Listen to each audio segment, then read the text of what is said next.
guys, ILene Vick here for Teaching Adult Coloring with ILene Vick. It is Friday, July 16th at 7 p.m. Central Standard Time, and I am live. So glad to be here. Welcome to all my peeps that pop in. Good to see everybody. Welcome to all of those who chat in the room. We always have a good time. And welcome to my lurkers who watch. And hopefully you learn something. Hi, Amy.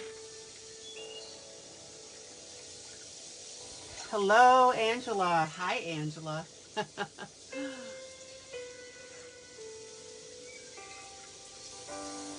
And welcome to all my YouTube peeps who watch my videos when they go up to YouTube. Now, remember that also in Facebook, when I'm done broadcasting live, it also goes to video. Amy's all excited. She says, I'm here. She's on her week of vacation from work, leaving tomorrow for her 4-day trip. I feel relaxed already. Yay! Glad to hear it.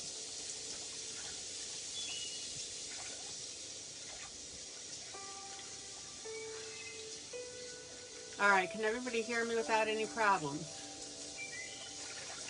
Let me know. Doing a sound check.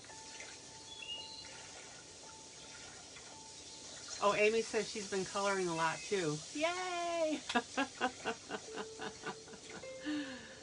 Amy, post. Hello, Mary. Mary. Guys, somebody give me a sound check, please. Okay, it's Friday.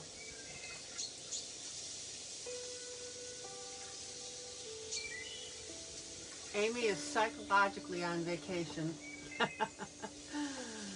Oh. All right, Mary says clear. Okay, good. All right.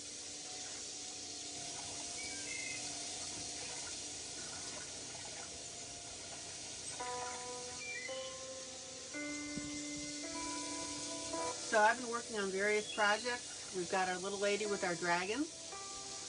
We have our little picnic scene. I've been showing you this as I've been working on it, which is the grayscale. Not hard, guys. And I keep threatening you with this pirate picture that I'm going to be doing.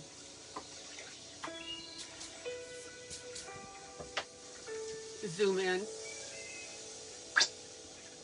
How's the volume, guys? Is it okay?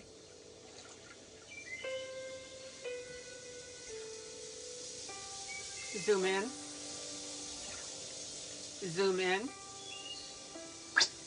So I want you to see that I put a little sailboat on there as well.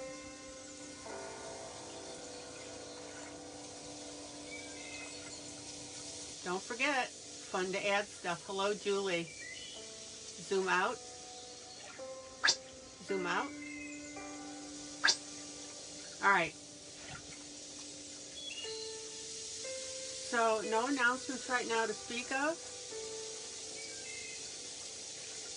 Haven't ramped up on contests yet, so we're none to announce there.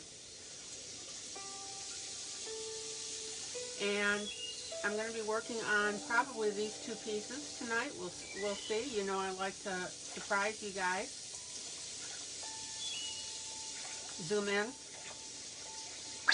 This was a little silk flower that I put on, that I glued on the piece. Cute as a button. Zoom in. Zoom in.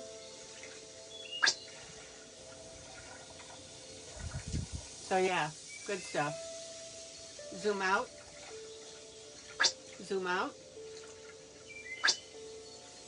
Zoom out. Okay. So this is from Hello Autumn.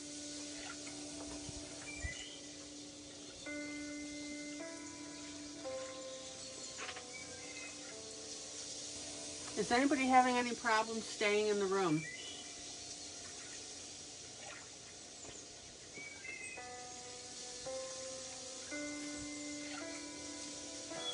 Da-da-da. Hi, Rhonda.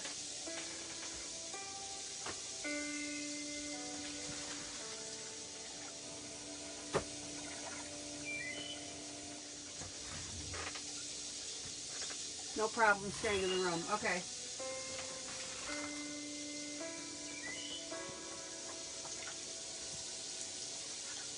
Numbers were looking a little weird. It went way up and then it went way down again, so I don't know what's going on. All right, guys. Let's get coloring. I had problems getting on tonight.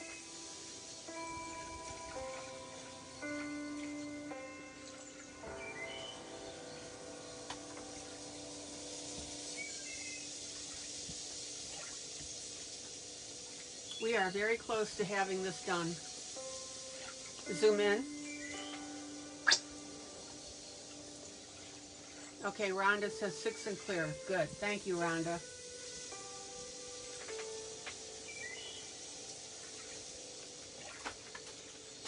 Amy, did you get bumped out?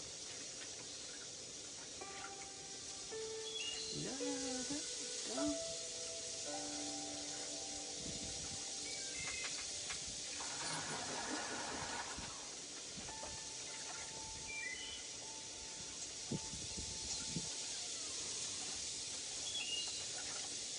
All right, I've got a metallic red, and this happens to be a Fila pencil. Zoom in. Zoom in.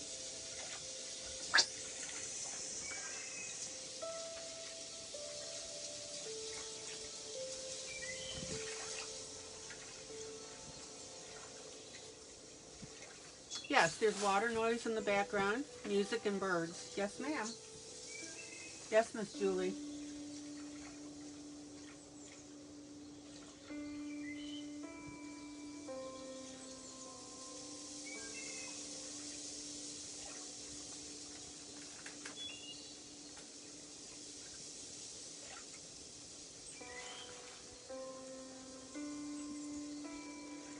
Zoom in. Zoom in. There we go. So I'm going to use the metallic pencil on this.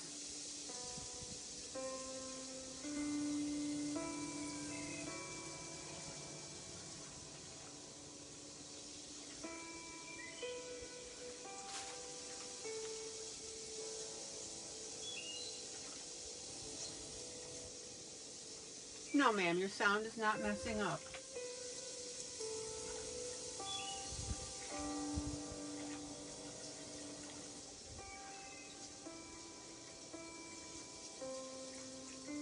I like to have a nice calm atmosphere.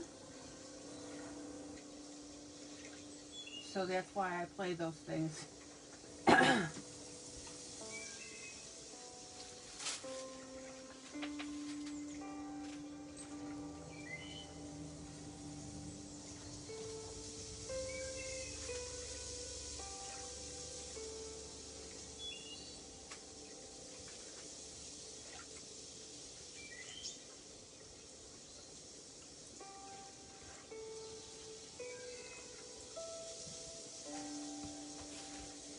So this is my Fila metallic red.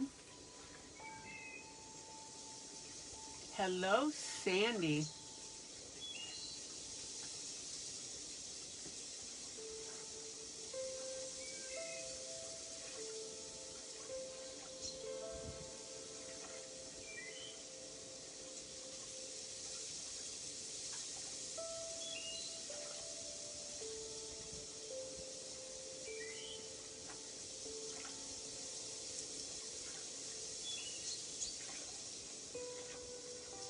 And what I'm doing is I'm taking my pencil with this and I am zoom out.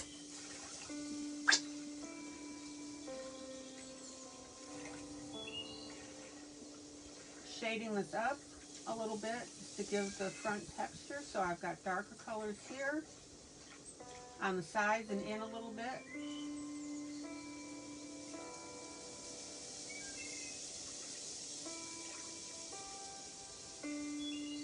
And I've got it looking a little bit, not scruffy, but a little bit of, you know how metal sometimes gets that little patina on there.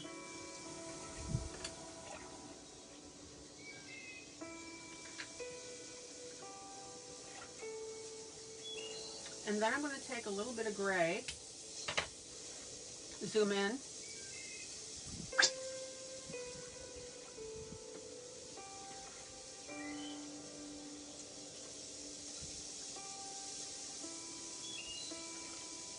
and I'm going to give it a little bit of a weathered look.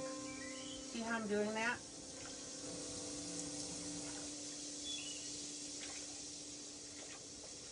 Now, when you guys do this kind of thing, I don't want you to get messy with it, meaning just scribbling some gray on the front. You always want to place your colors.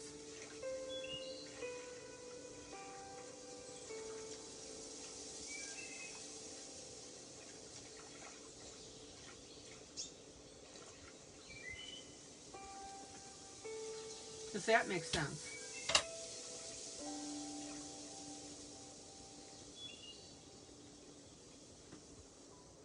So maybe this, oh, excuse me, hold on.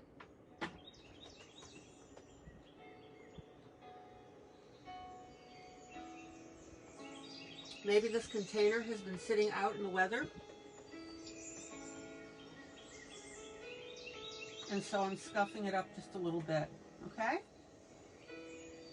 Zoom out. Zoom out.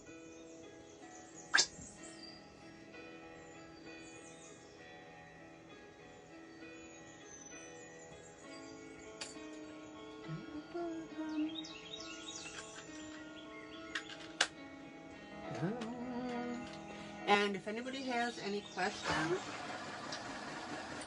about why I use a color, now I try to, well, I do explain it, but if you don't understand what I'm saying or what the reasoning is, please speak up. That's what we're all about. Okay, I'm going to put a gold band on here.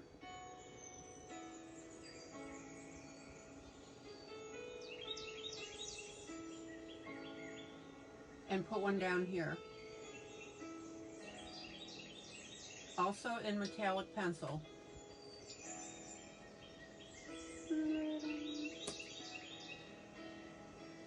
There you go. Zoom out.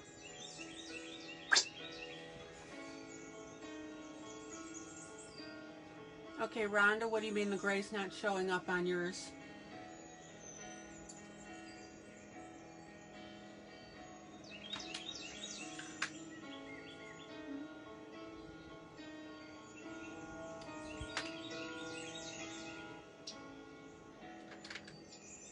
You may not be using a dark enough gray.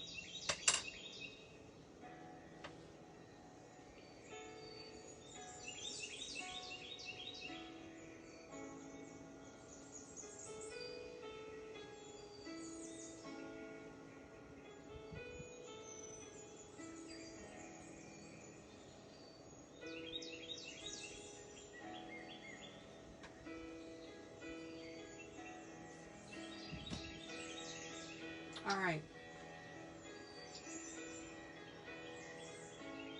Let's go ahead and do the picnic basket in this corner.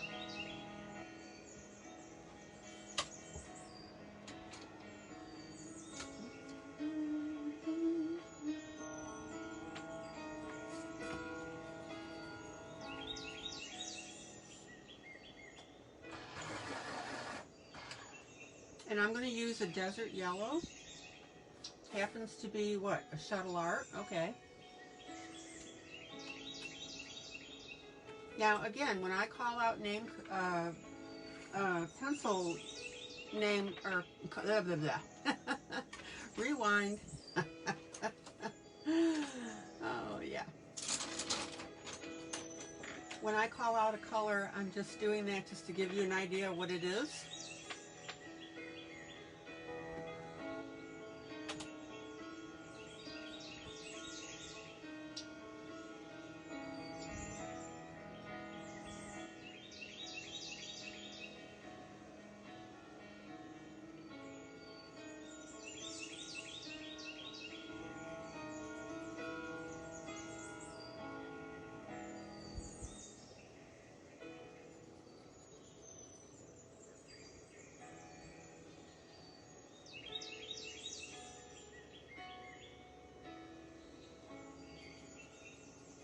So we'll go ahead and get that base color down.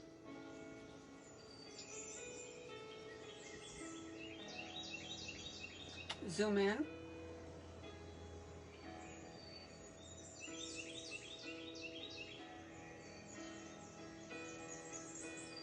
Now I want you to notice that across the top I'm coloring this way and then the front down.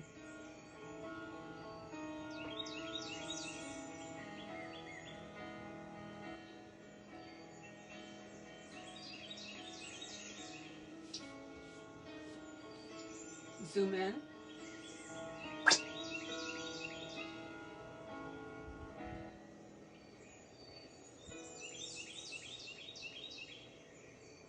And I'm doing that because I want to add a little bit of color streaking in here. Now, when you've got a small area like this, you can do little circles, and that covers beautifully.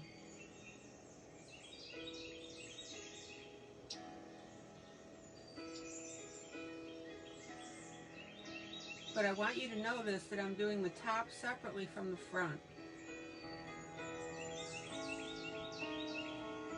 And that's because I want you, when you're coloring, to concentrate on an area. Paint your area, okay?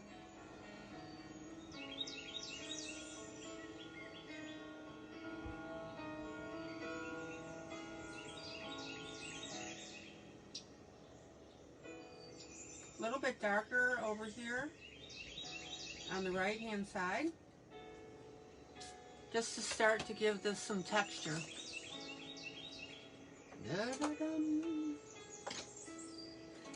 So guys, I need you to tell me something positive today. What's a good thing that happened to you today?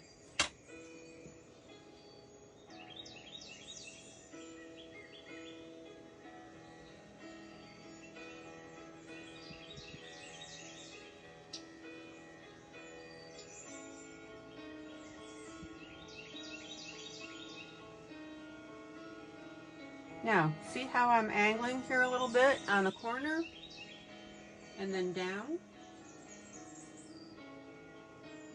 This is a picnic basket. So we want to use a light color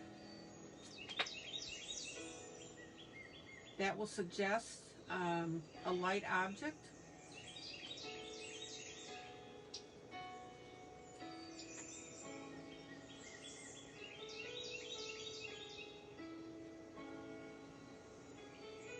And again, notice how I'm just putting these little shading in it here, just to scuff up that surface a little bit.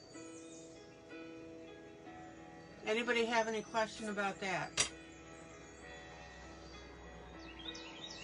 Zoom out. Zoom out. Hello, Maddie.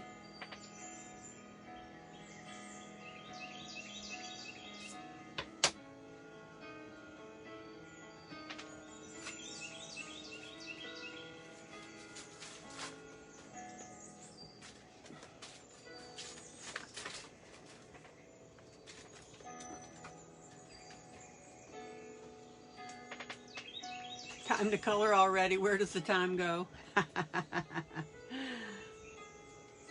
Zoom in.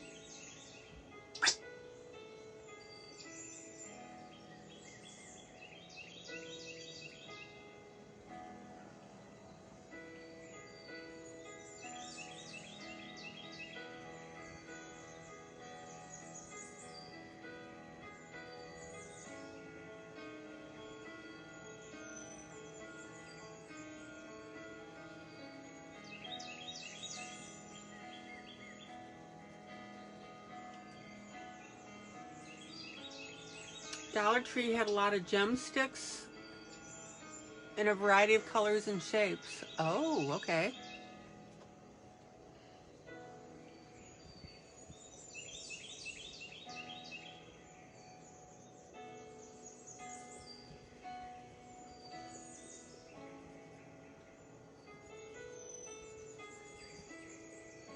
Okay, so again, I'm coming in with my light color, right? I've talked about that every time.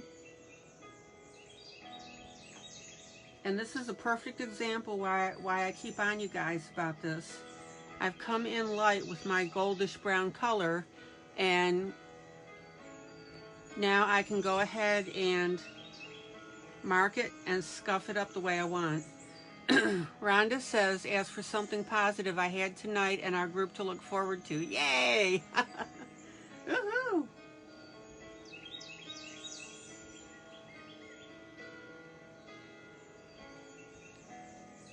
So because I came in light, I am able to now add all the little scuffy marks and whatever else I want to add.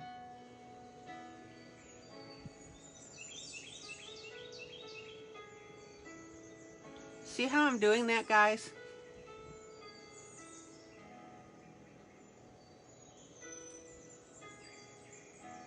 Julie Claywell says, go to the makeup section and get some Laurel True Minerals Nut Brown Powder Makeup. Nice.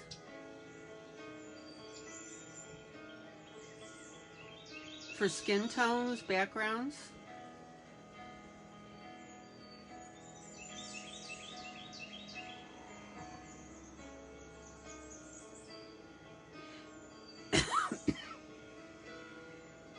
Do you guys see now how I'm able to do a lot with this front because I came in light the first time?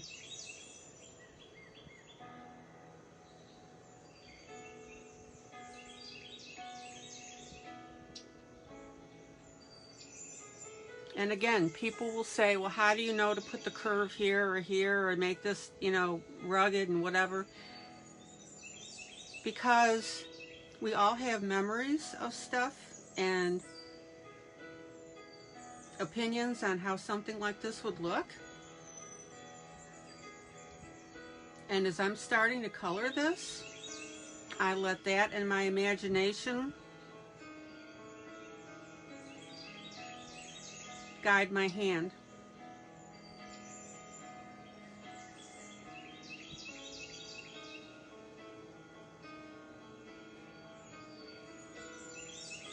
And as I'm coloring this, it gives me more ideas and more ways to put little scuffies on here. See? Yeah, Julie says, great for a darker skin tone. Julie, what I want you to do, or what I'm asking you to do, is take a piece of paper and take that makeup container and put it on it, and take a little bit out and blend it in with your finger.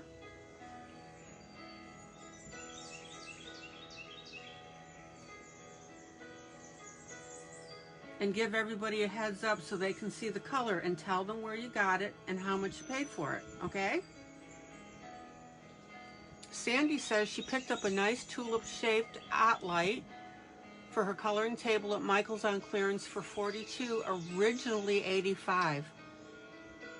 How cool is that?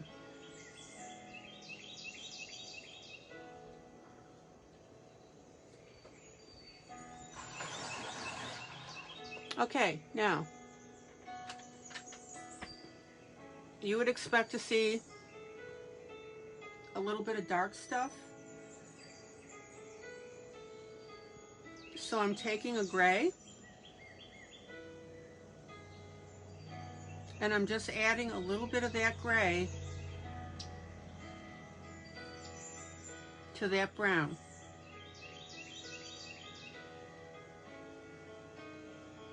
And I'm starting out very light and very cautiously, and then I'm playing with it as I go along.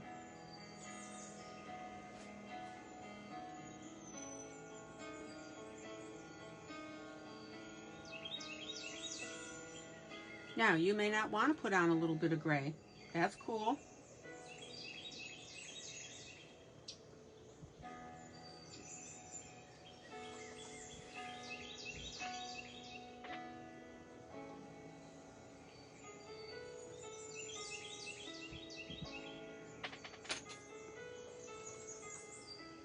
And I don't want this streaky at all, so I'm going to take a white pencil and I'll go ahead and pop over the top of that just a little bit. Now, in my lighter areas, I'm going over this with white. I'm leaving the darker areas alone.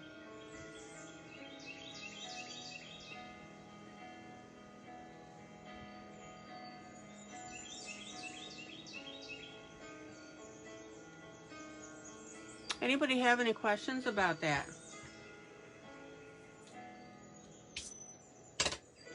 And if you are doing something like this and you decide you don't like it, erase it out. Amy says she'll be right back. She's got a pack for her trip tomorrow. Gee, Amy, you aren't excited about that, are you?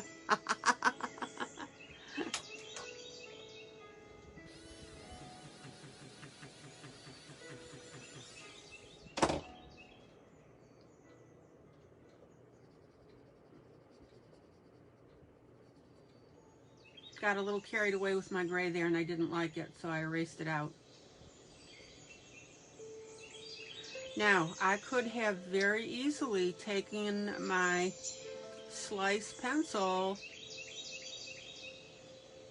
and etched in marks on this.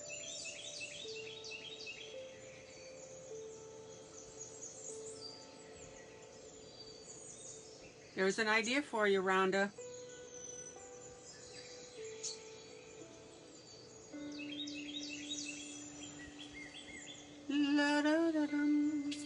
Okay.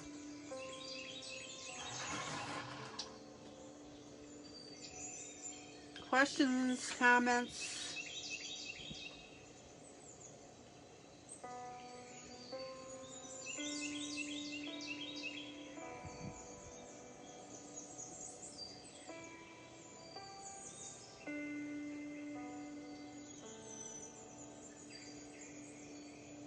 So I'm going to go ahead now and get my brown here. I have no idea what these round things are.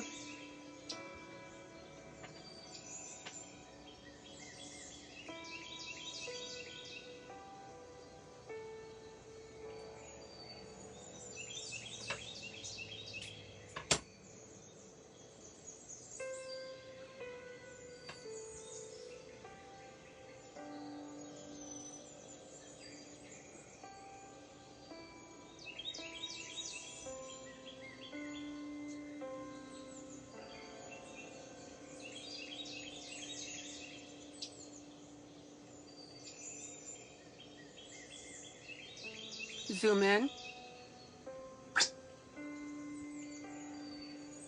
Julie is saying rivets. Okay, fine.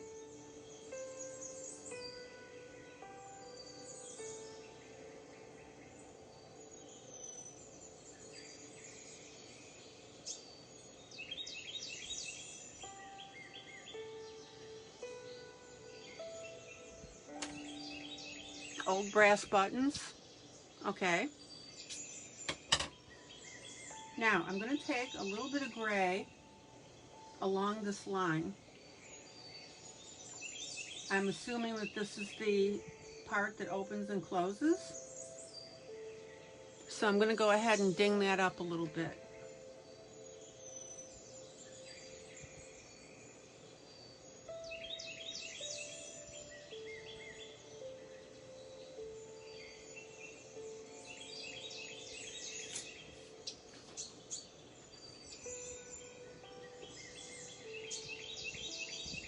And again, welcome to everybody that's watching but not commenting. And I'm just going to blend that in.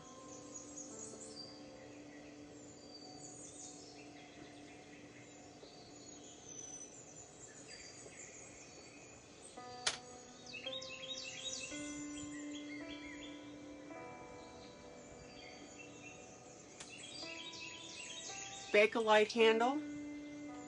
What's that, Mary?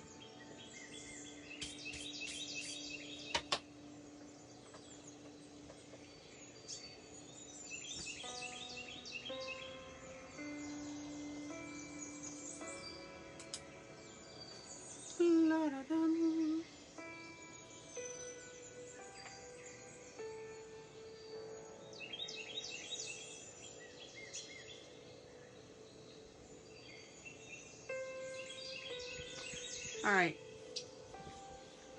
So I'm going to go ahead and cough in your ear.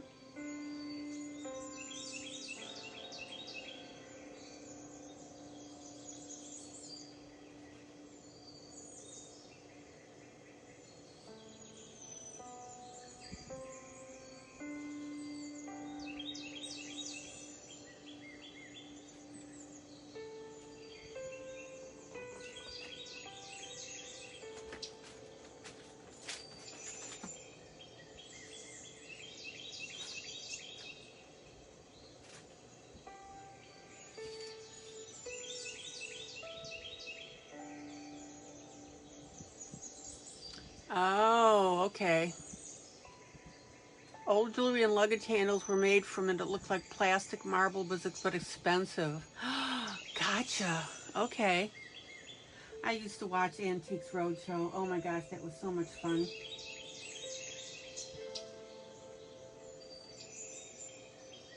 All right, I want you to notice that I'm elongating these buttons a little bit.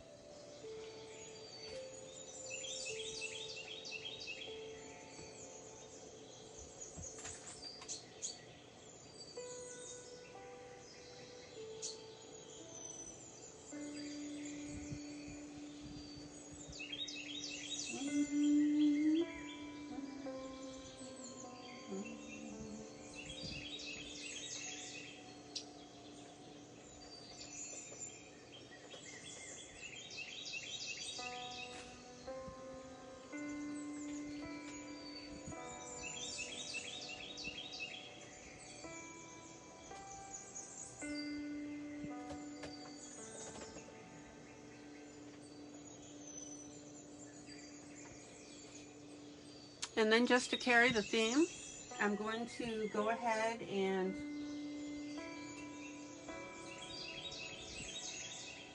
make that black.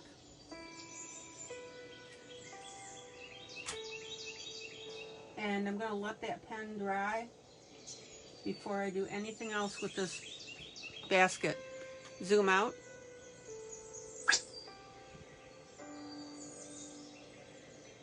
Now I'm going to go back. I was thinking about doing this on this jar anyway. Zoom in. And I'm going to make my horizontal lines here, my little bands, black.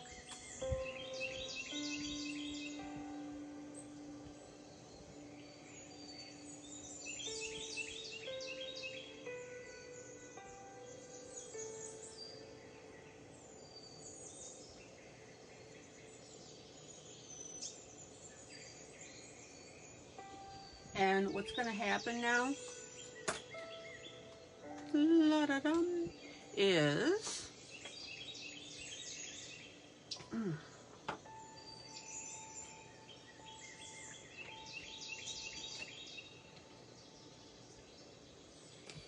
that'll tie in the black on my picnic basket and give me a little bit of black elsewhere in the picture.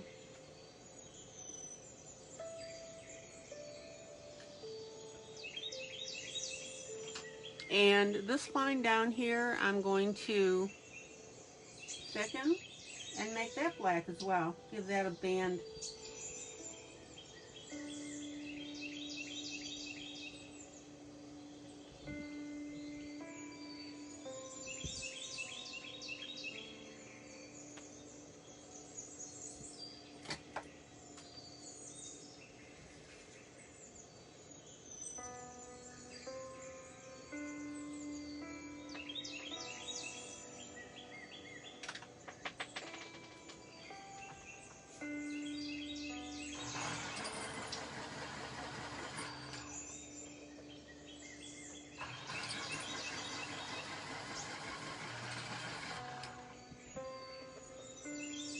Zoom in.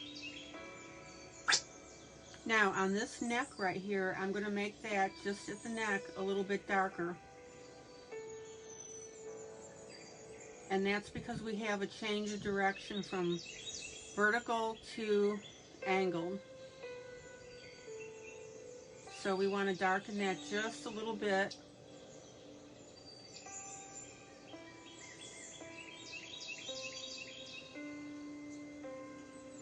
To look like that. Zoom out. Zoom out. Yeah, zoom out. Zoom out. All right.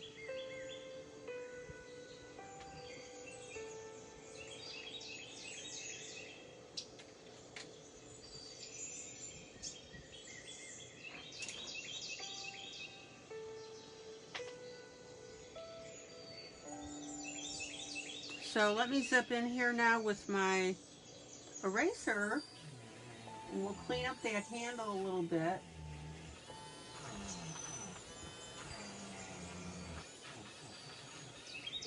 Zoom in. Zoom in.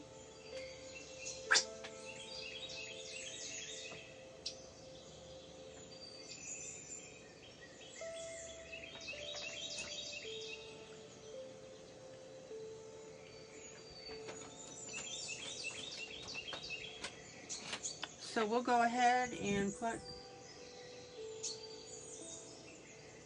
a little bit of yellow on there.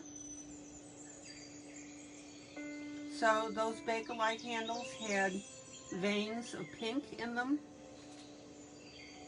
Is that correct?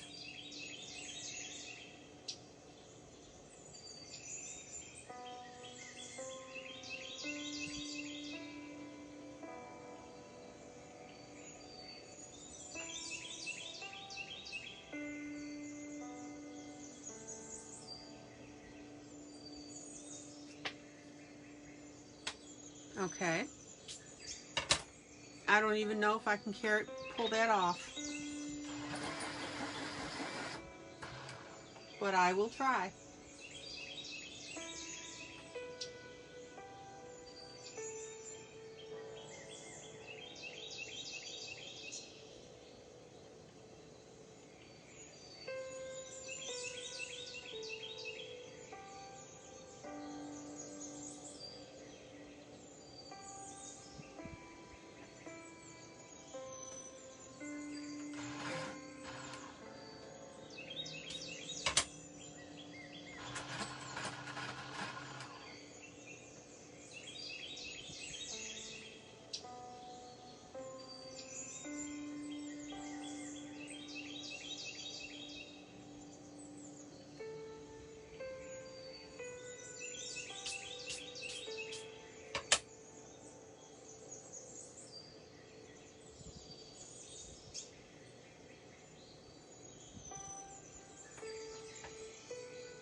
So I can't really get the veins, but I'm going ahead and doing the pink and the lighter handle.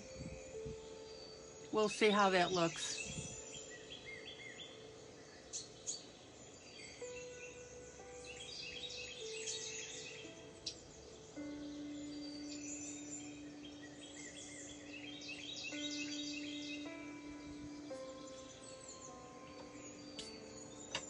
Zoom out.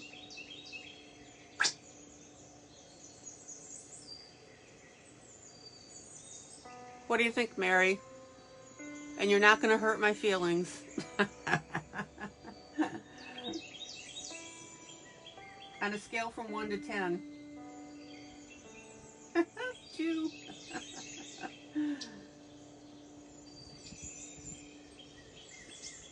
Looks good? Okay. Give it a try. Creamy looking. All right.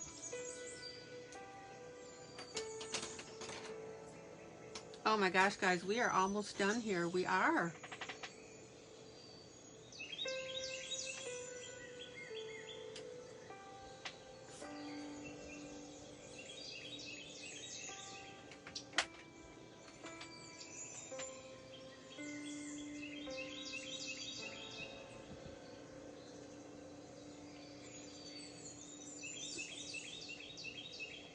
Da-dum.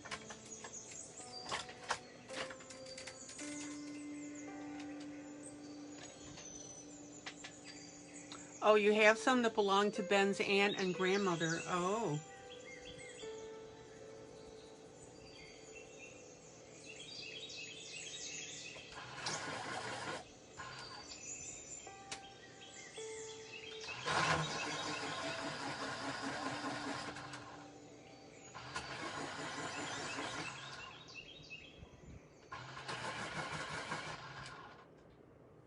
All right, I need to tap on the table a little bit.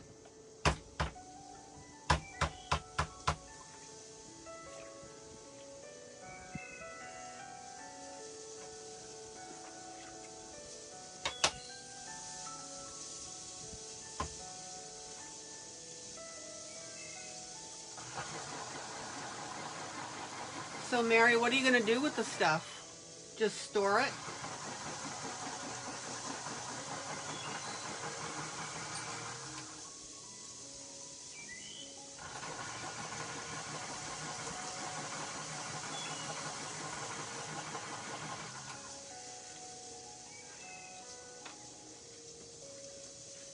Okay, I'm working with 2 greens here.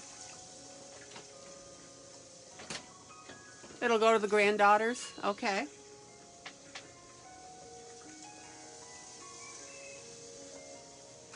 All right, so let's pull this picture together now. Pulling together.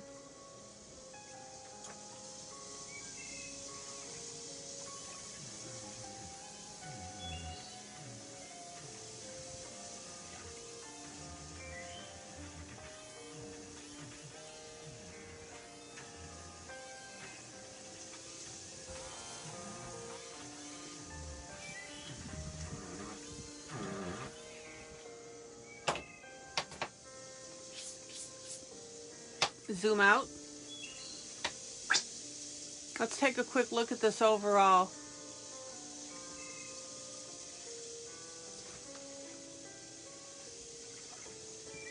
Zoom in. All right, so let's get this green grass in, and then we can wrap up this picture.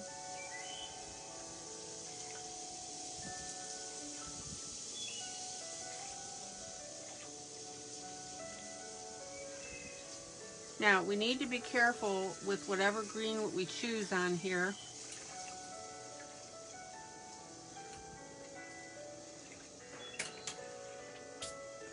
And that one, that color is not thrilling me. Zoom in.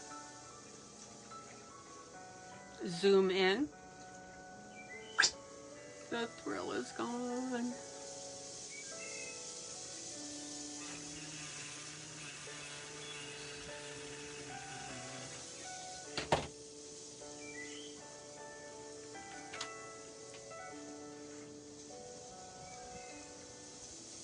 I'll tell you what, I am absolutely swimming in green pencils. The Brett Funner that I bought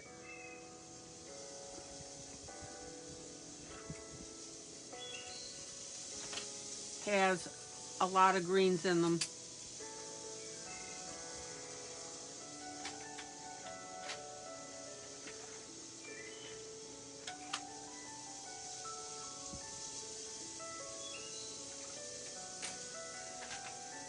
So I need to find a nice grass green.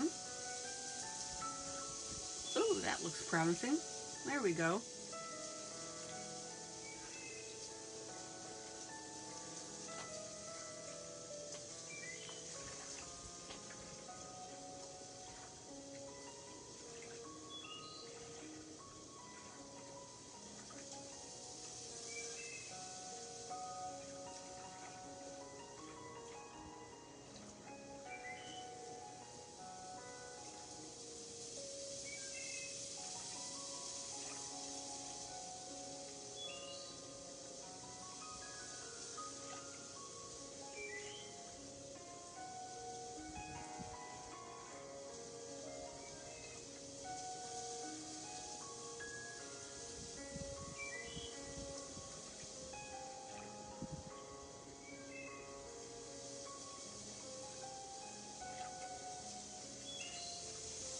And what I want you to do is pull a grass green color,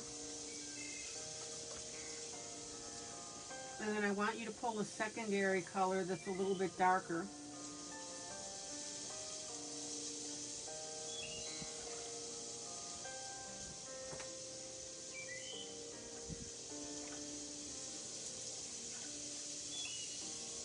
Which I'll get to in a second.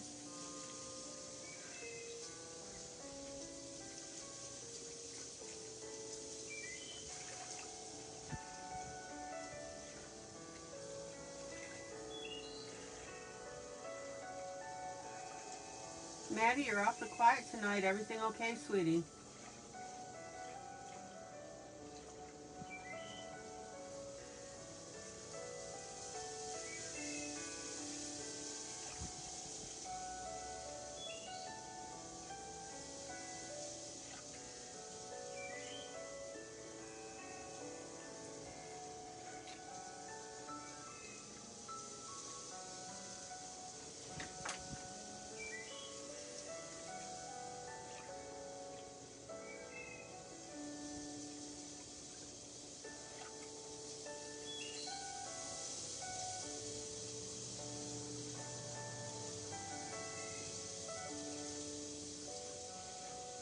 Now be sure that whatever, tired as usual this time of day. Okay.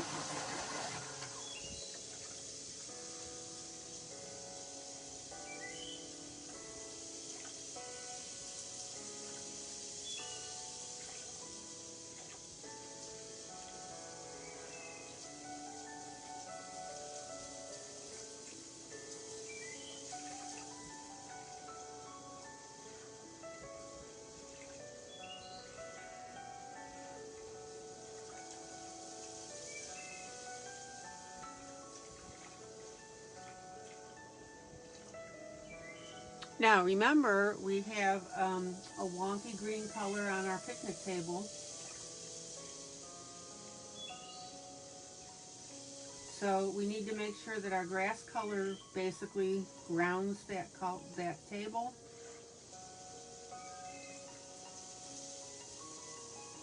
And by that I mean it looks compatible with it.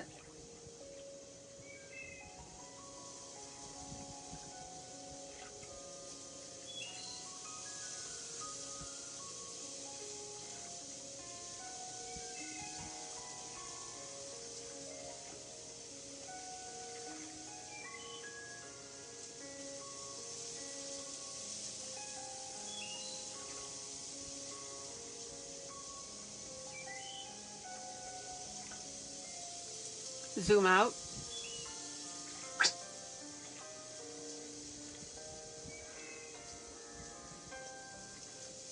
And in this case, I'm not worried about changing the direction of coloring my grass because I want that, you'll get a little bit of texture from that.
Zoom in.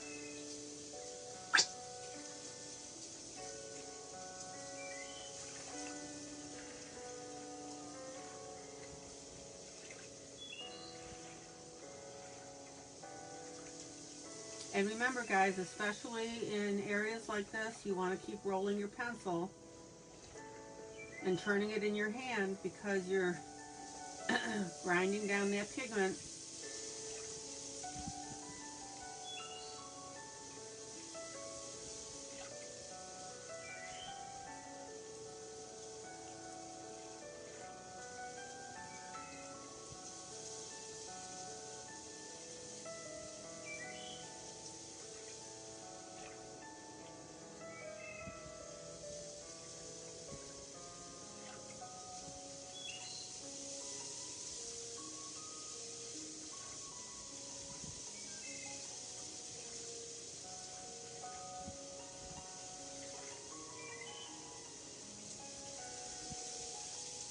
All right, let's take a quick look. Zoom out, zoom out, zoom out.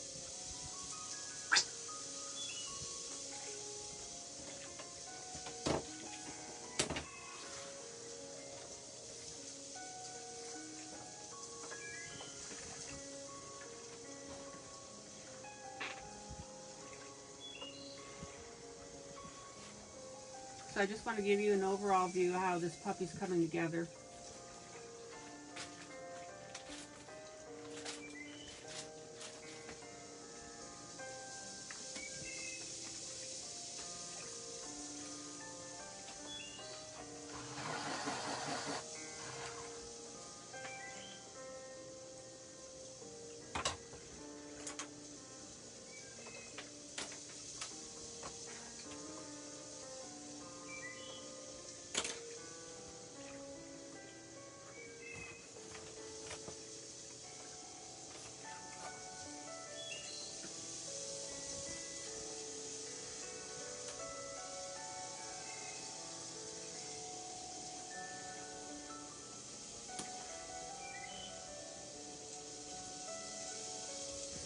And remember that we changed the perspective of this leg because it looks so ridiculously wonky the way it was drawn.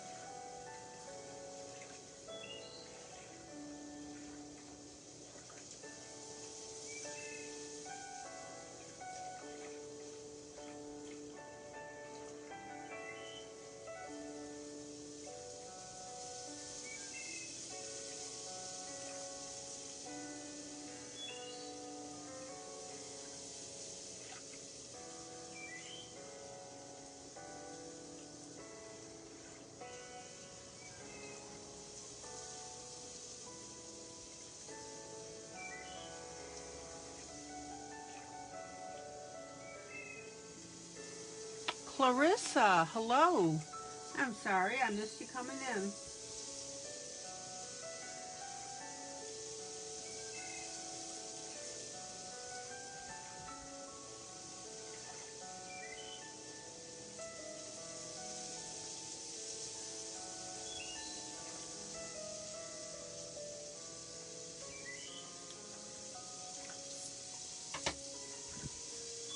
All right, and again, I'm keeping an extended view so that you can get an idea how this puppy looks.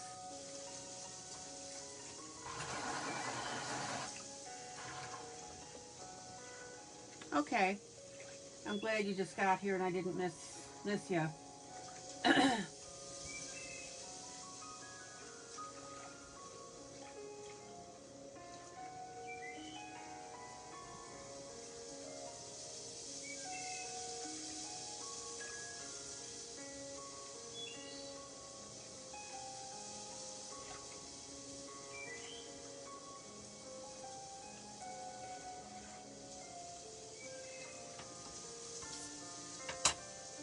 Zoom in.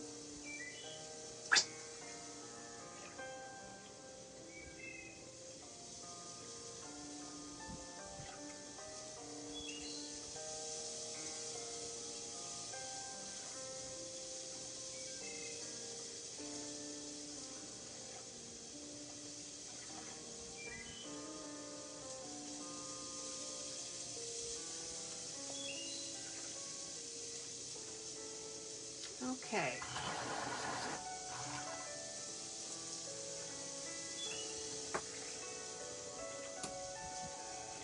And I hope you guys can see how just delicious this whole thing is looking.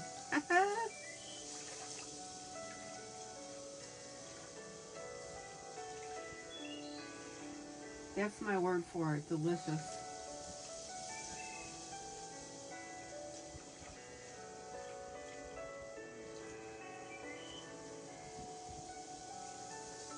And I would like you to see how this is all coming together now. Zoom in.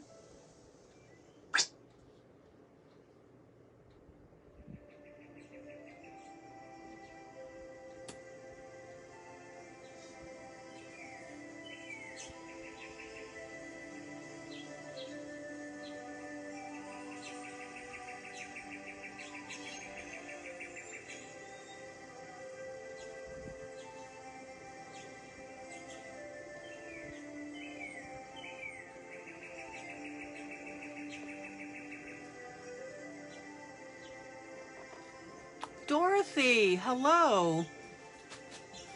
How is my Dorothy tonight?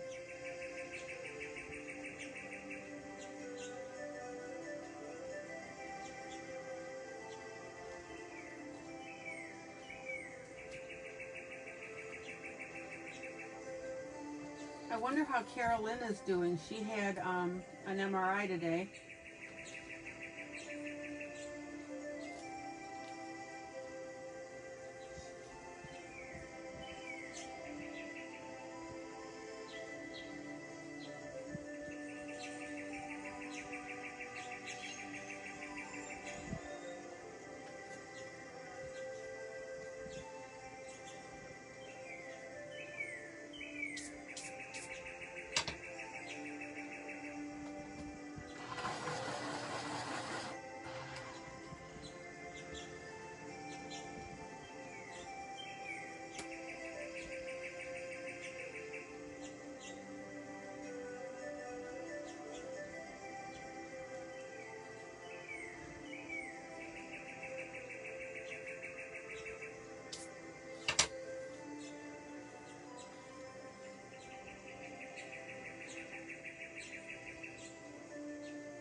Okay, now, this is one of the legs.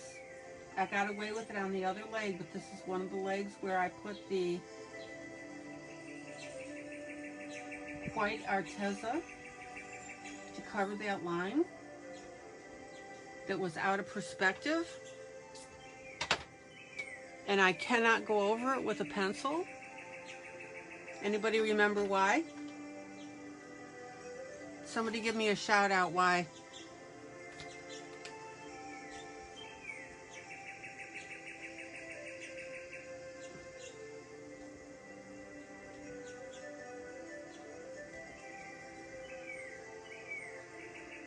So I'm going to go ahead and just go over this with a marker.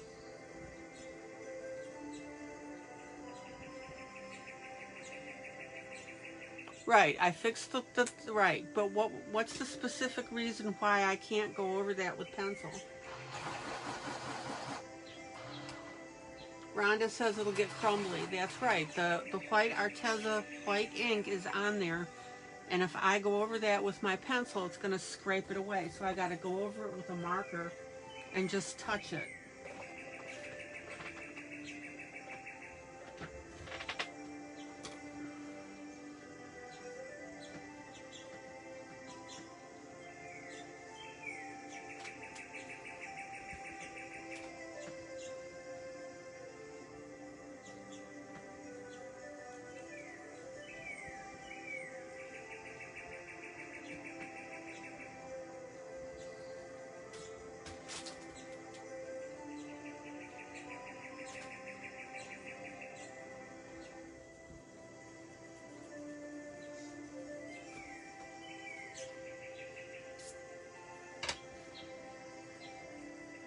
Oh man, this is really coming together, guys.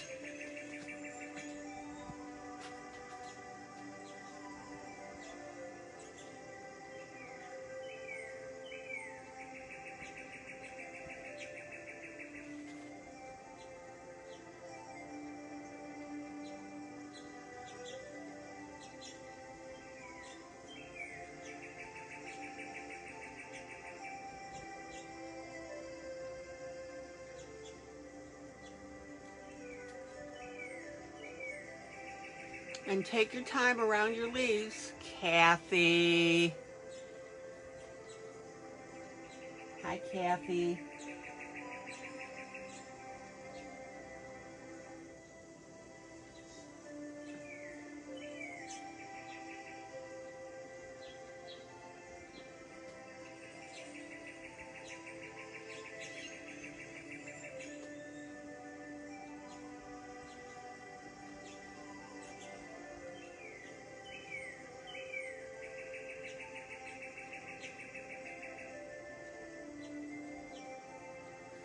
Zoom out. What do you think so far, you guys? Not much more grass to do.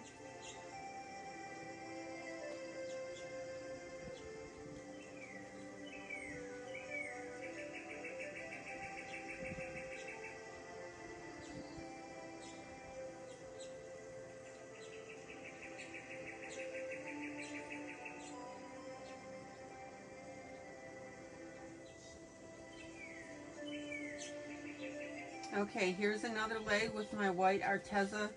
Zoom in. Hi, Kathy. Kathy, Kathy, Kathy. Zoom in. Okay, everybody see where that white Arteza is? Zoom in.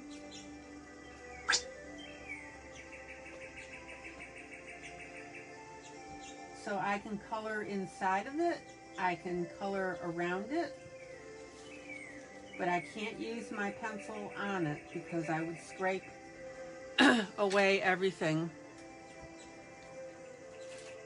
So I'm taking my green marker and I'm just dabbing it on there.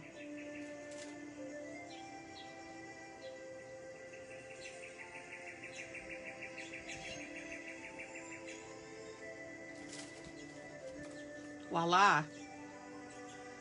Zoom out. Zoom out. I don't want you guys to be afraid of corrections.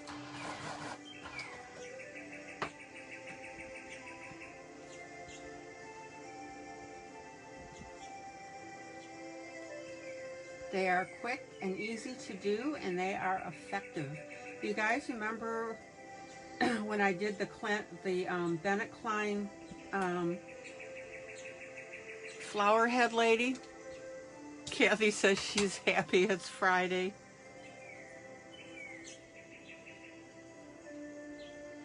And why is that, Kathy? Tell. So do you guys remember my Bennett Klein flower head lady, and I went around the entire thing and whited out the lines around the flowers on the outside, and it looked fabulous.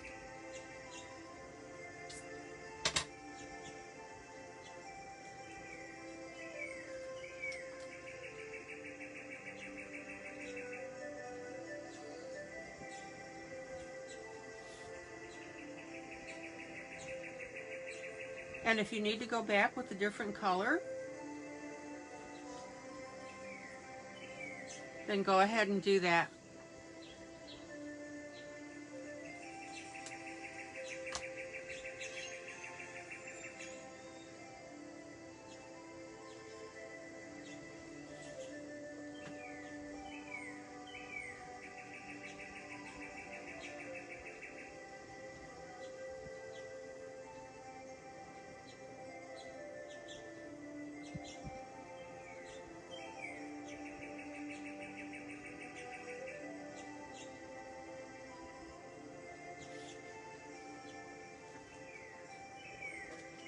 Okay.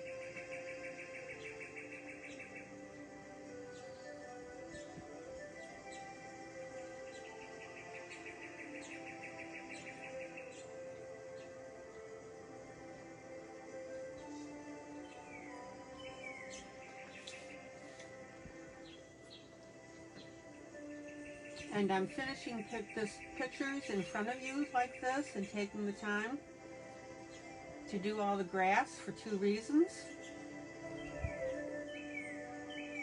Number one, you guys asked me not to do partial projects, but to see them all the way through.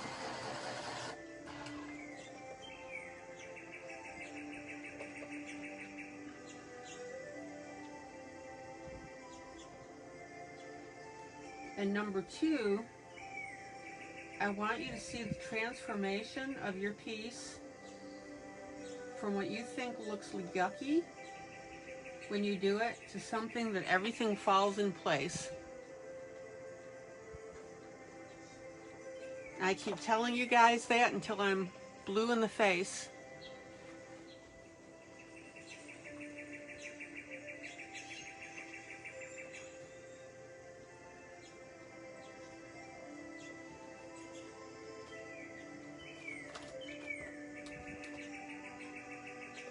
Looks like I forgot a couple beads here.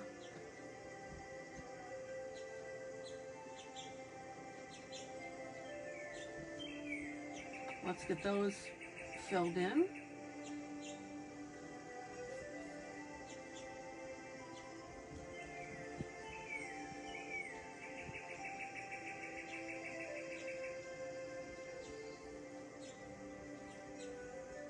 And can somebody tell me why I tap my piece after I fill in an area with marker, water-based marker? What's my reason for doing that, please?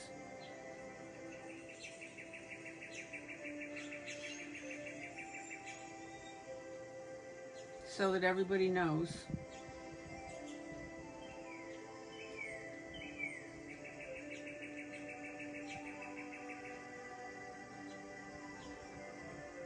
Kathy says it's been a crazy week at work, learning a new system with no training. Yeah, that's the way it goes.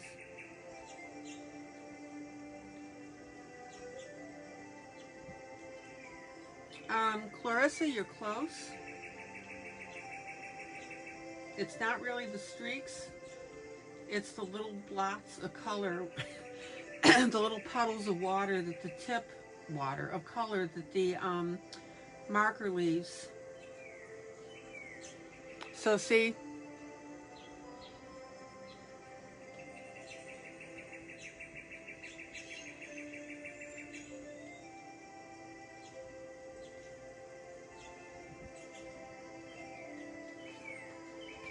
much better.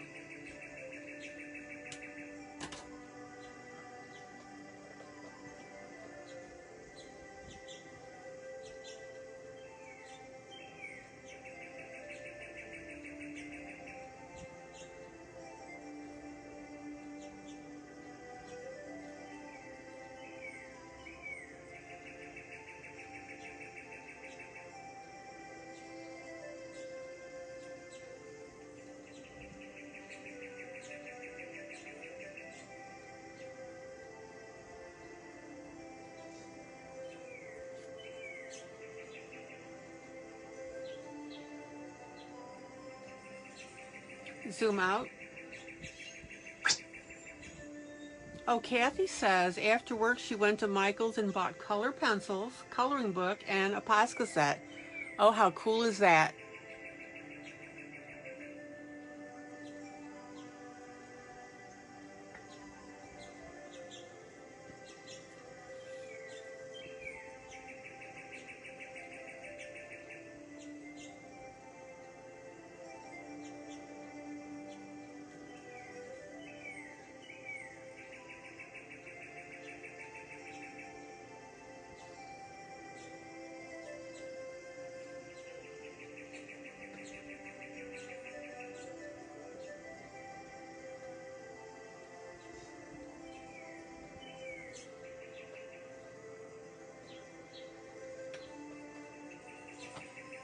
Sandy, Posca are paint, it's colored, it's paint in a tube. And they come in different sizes. and they're used for putting white on colorings.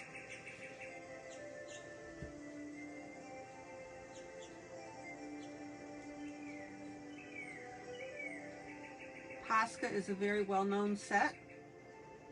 It's used for highlighting. It's used for highlighting.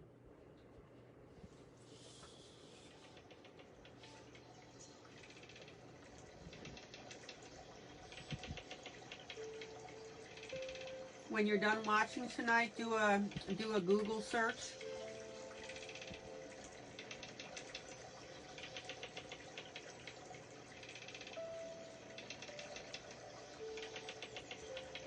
There are different brands of that type of pen. It's not a pen, it literally is acrylic paint in a tube. Zoom in.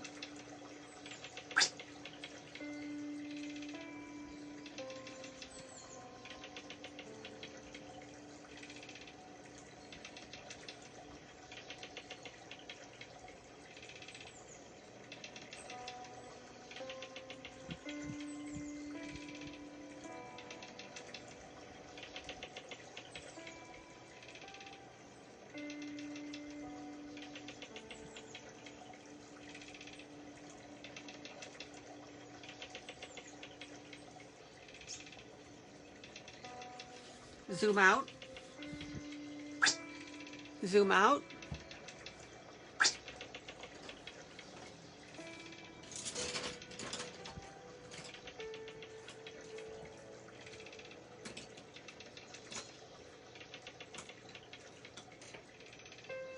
What do you guys think so far?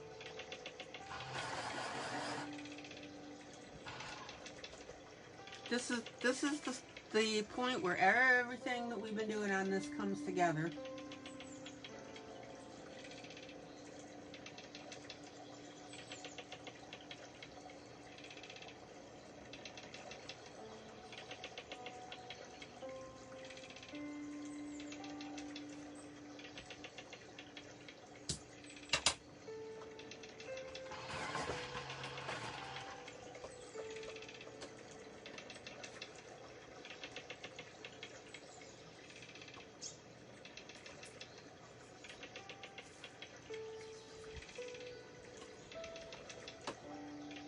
Zoom in. Zoom in.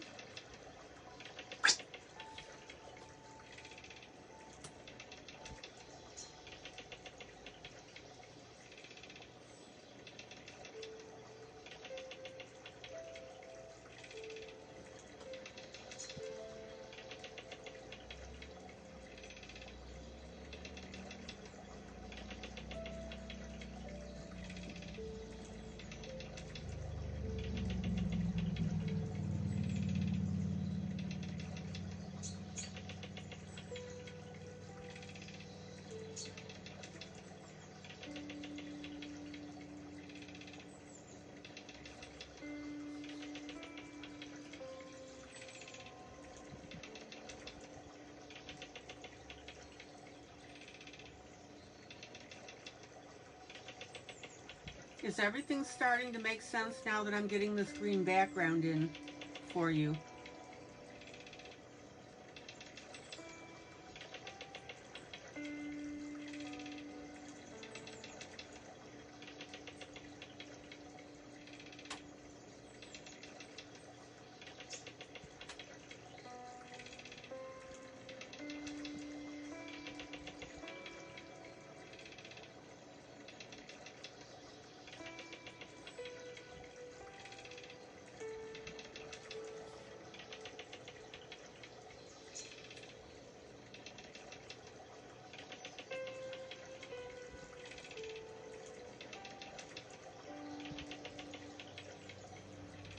And again, guys, I don't want you to hurry through this process. If you get bored doing a background like this, move to something else.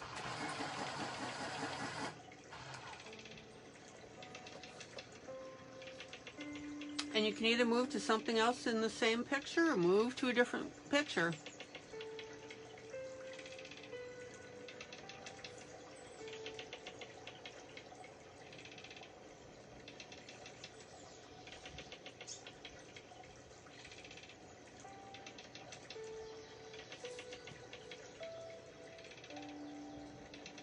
Oh, Kathy says she finished her Kirby Roseanne's Steampunk Kitty. Yay. I'll post tonight or tomorrow. Okay. I love doing that project for you guys.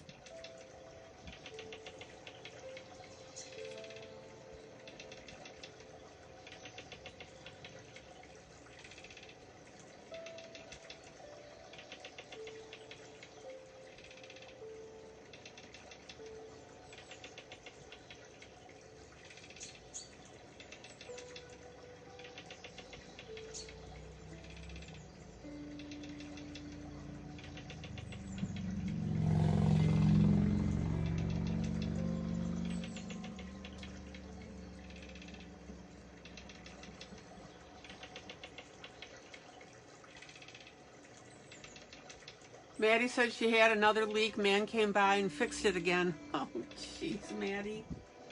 Oh, I'm sorry.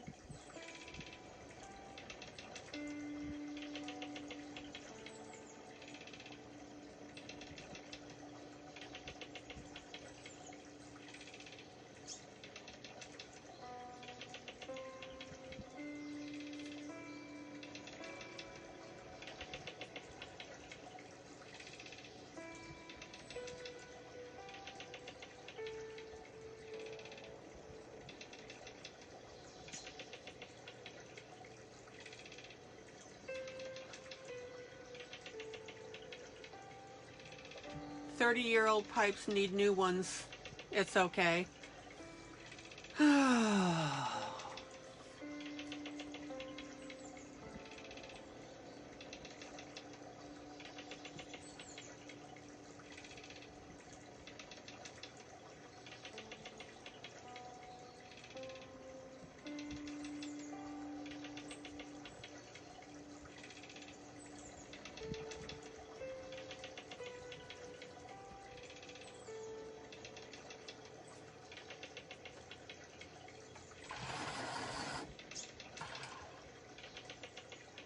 So Kathy says, "Sandy, I bought Kohinoor. I don't know much about these pencils. They were on clearance set 24 for $10. That works."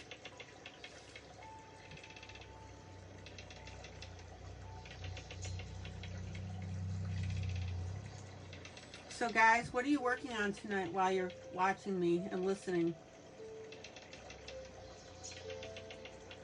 Throw me out some project names that you're doing.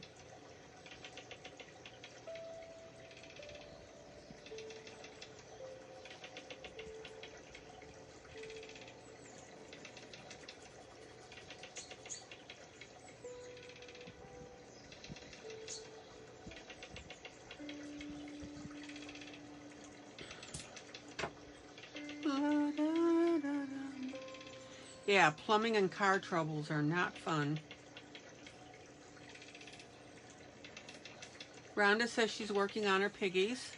Rhonda, so when you're doing your pink, you're getting a light, a medium, and a dark pink pencil, right?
Rhonda, did you watch that video of the quilt that I sent you?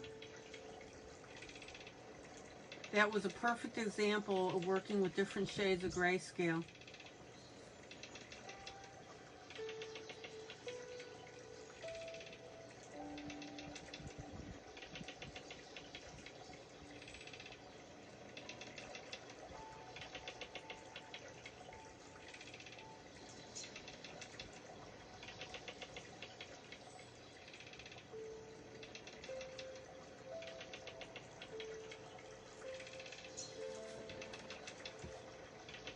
Oh man, guys, this is coming out beautifully.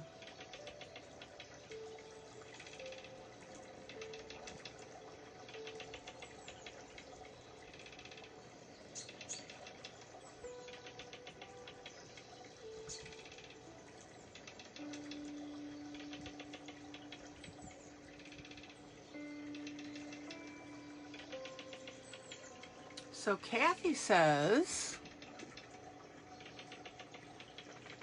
I was so happy that we did Kirby together. It helped me to get over my fear of being overwhelmed with all the detail. Oh, music to my ears, Kathy.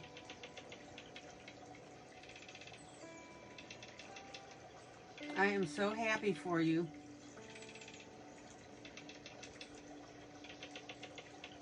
Once you get one under your belt, you'll be off to the races.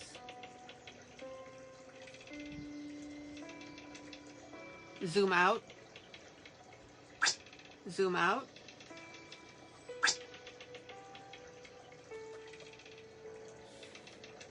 Okay, now, I'm not worried about blending in my green on this grass because grass is going to have that texture anyway.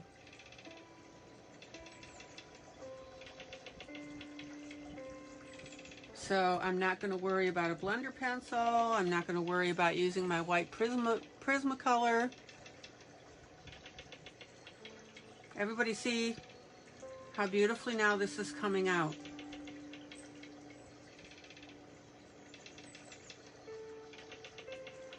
Okay, now heads up.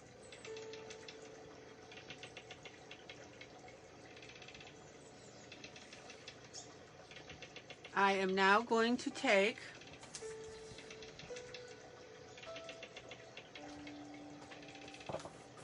a darker marker. Oh, did I tell you guys that I got my goldfish cracker out of my Cali Art bag? Oh, just popped right in there. It was open. I was tossing some to Vicky, bounced off her nose, went into the bag.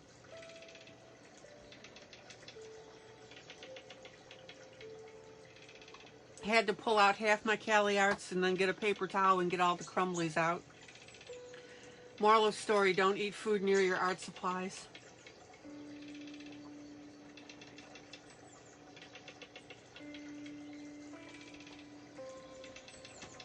Rhonda says at least it wasn't melted chocolate. Yeah.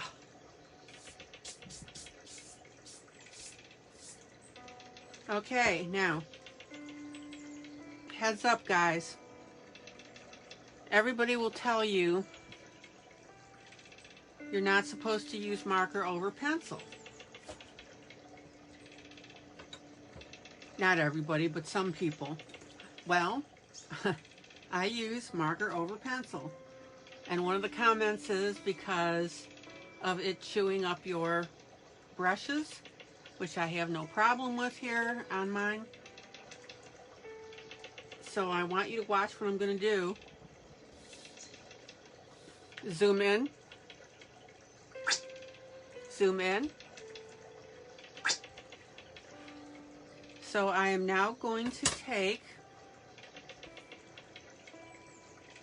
a darker green marker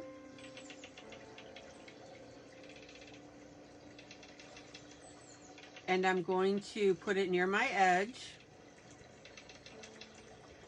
and then I'm just gently going to,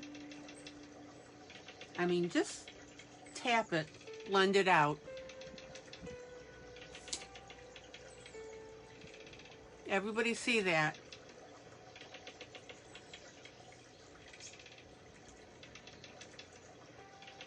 You don't want to hit it too much because you'll just lose all your marker into the pencil. You just want to get it enough that it accomplishes the job that you want, in this case, shading. Shadow.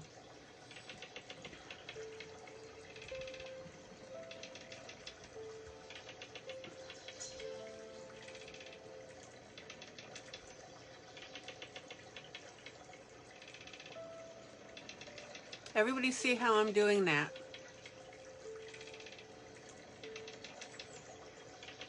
So I'm putting my marker down and giving it just the slightest push.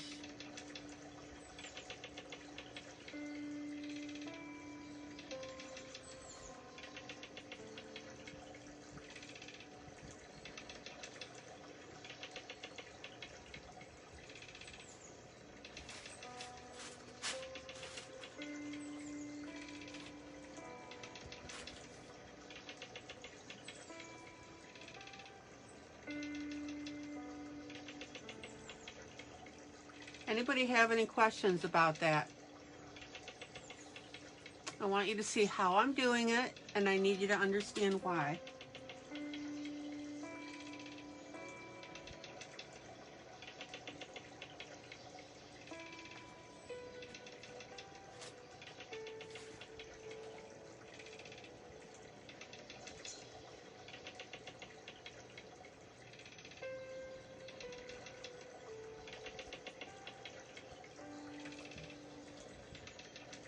Anybody have any questions about this?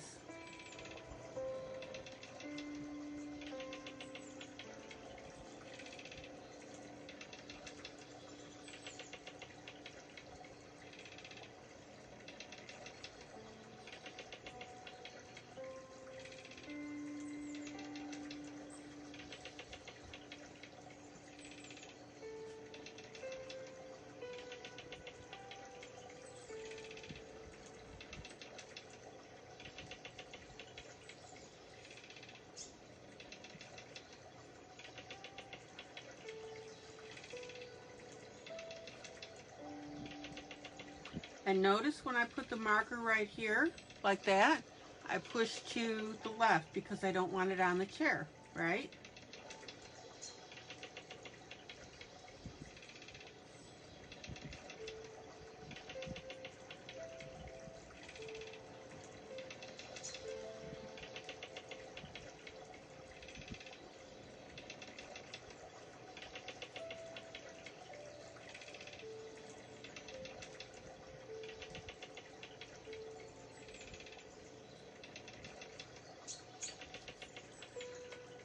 Zoom out.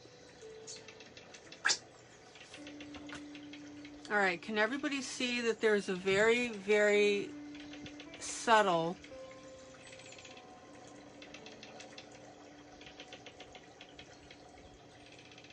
outline around this? And what you're doing by pushing it with your finger is you are distorting what would be a straight line next to the object. You can see it right here, but there's none, none over here. Questions, comments, like, dislike?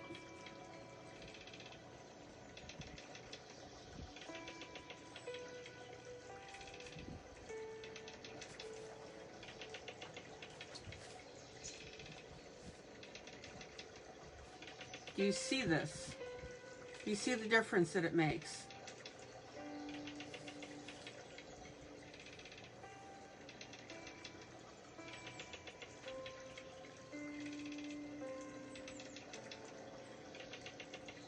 All right.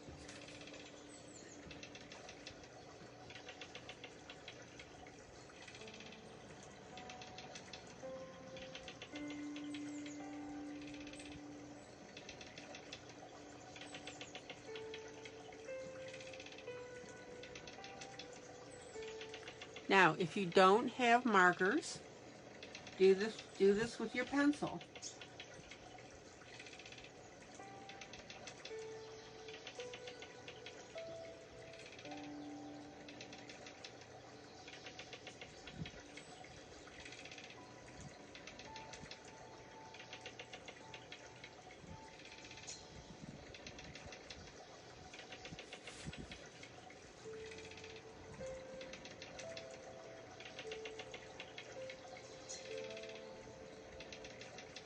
And remember, when you blend out, don't wipe away your progress.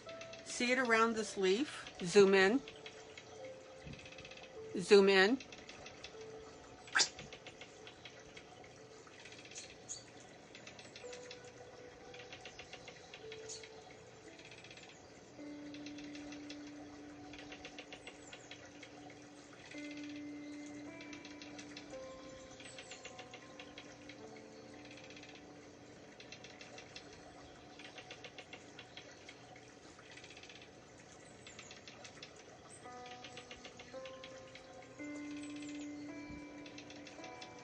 Got a little bit on the leg there, but that's all right.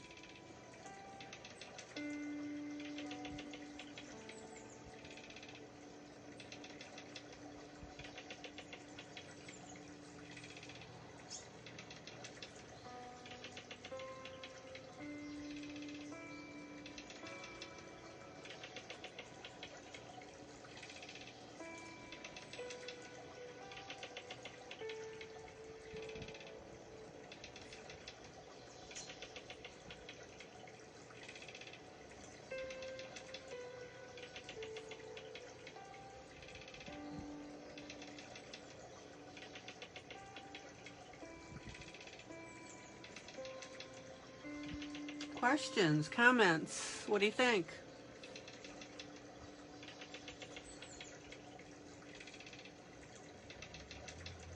And this edition is very subtle. And you just want to make sure that you're not ending up with streaks on here. That's why I'm tapping it with my finger.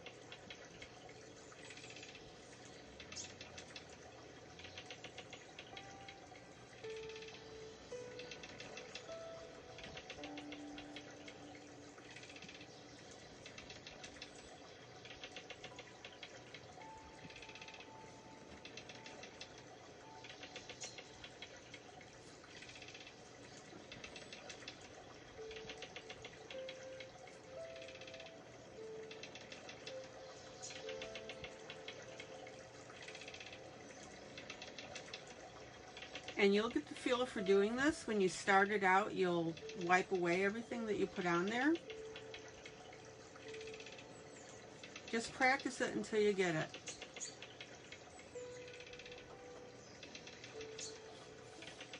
Okay, let me work my way this way.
Zoom out. Everybody see how much better and richer this looks? And if you see any streaks, just get them out of there. Zoom out. And again, guys, the addition is so subtle. Now I'm going to take a darker green here and shadow underneath or to the right of the legs.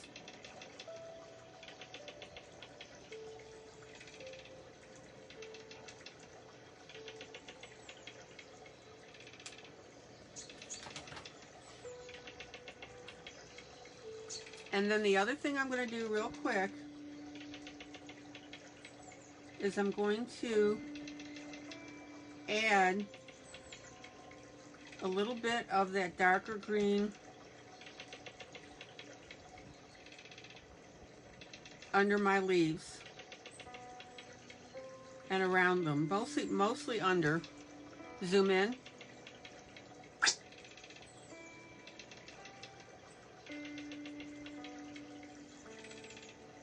And that, I'm just tapping real quick.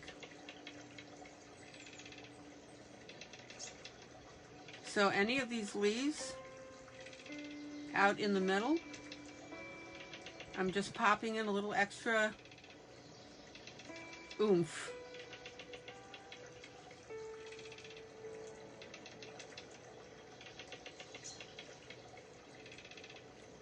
Zoom out.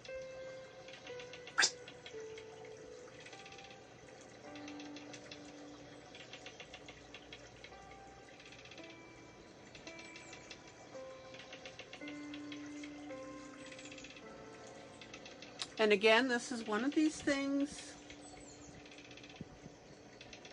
that your eye doesn't necessarily see it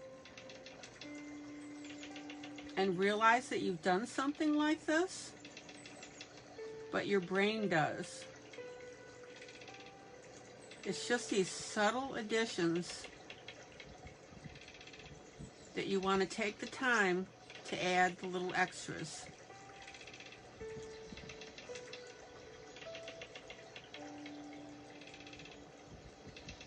Amy, did you get packed?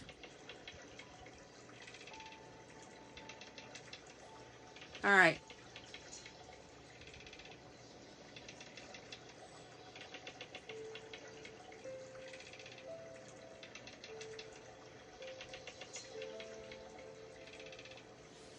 Zoom out. All right, any questions or comments about what I've done?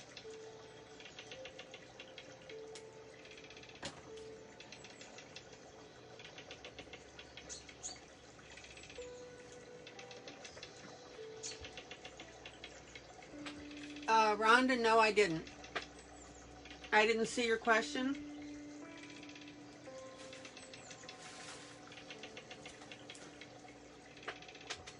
Please ask it again so I can see it.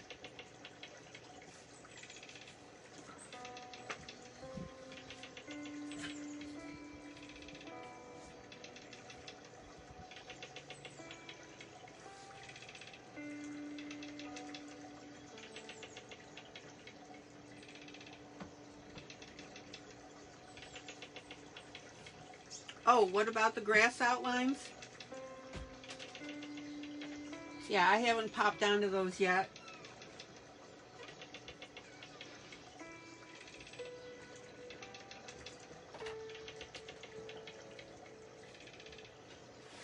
Zoom in.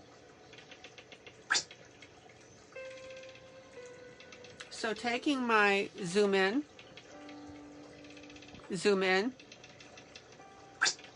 taking my darker markers now,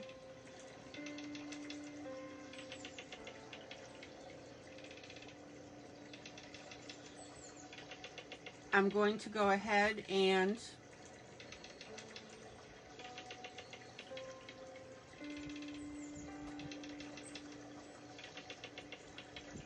splotch color on those.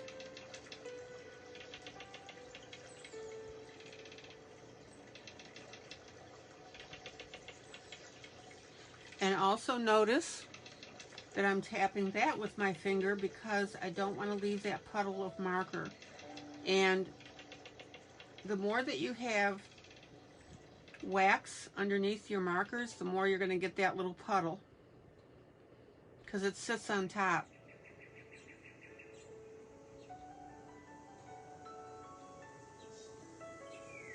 Now be sure you don't want to smudge, you just want to tap.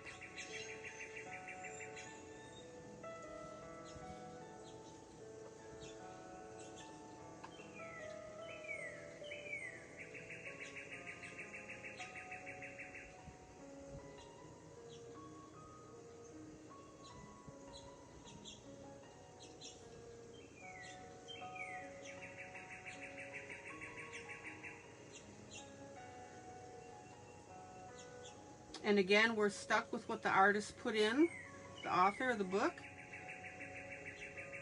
in putting these little pieces of grass here.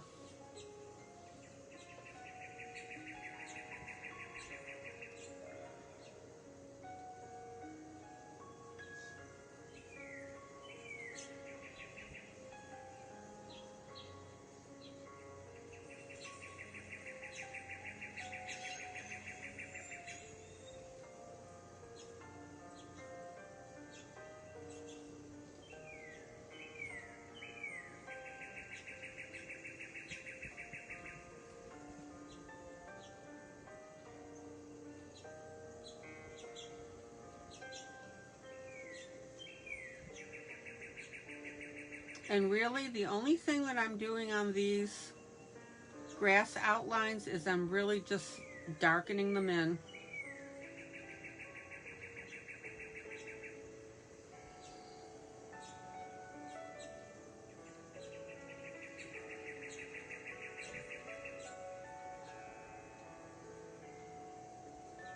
Now, if you wanted to leave them without any marker on it, you could.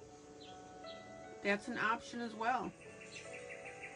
And just leave what the author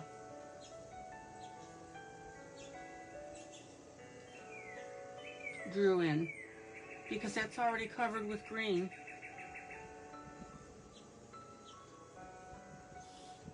Zoom out.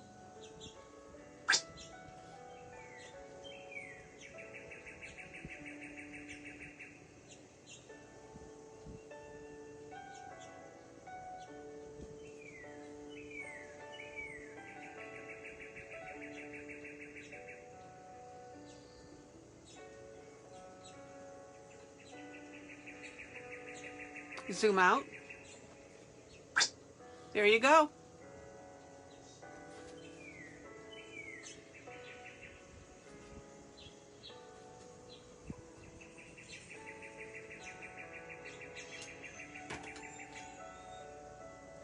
Oh, Sandy says she started it. Okay.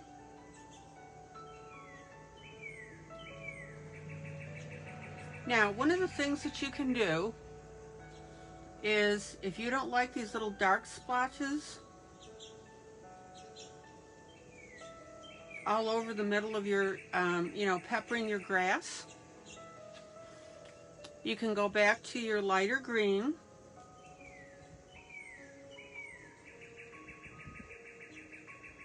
and you can smudge in some color there.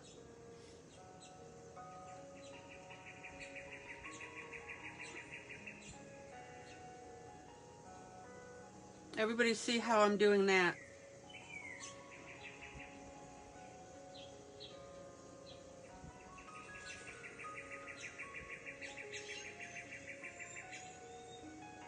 And honestly, this is why sometimes I would rather that the artist not put in these little grass pieces. But if they do, we deal with it. See how I'm smudging in now this lighter green?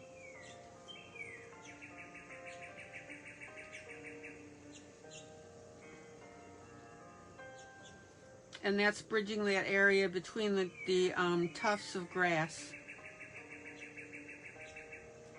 Any questions about that?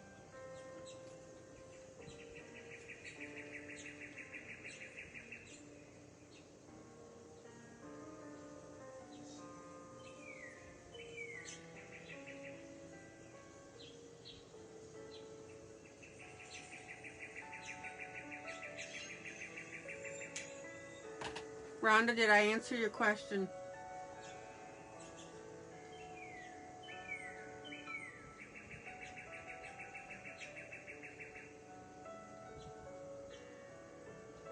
Don't be afraid of your markers. Don't be afraid to smudge them with your finger.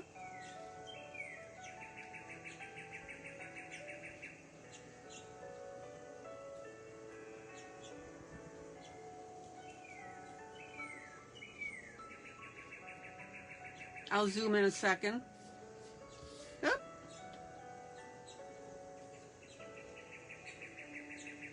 Zoom in.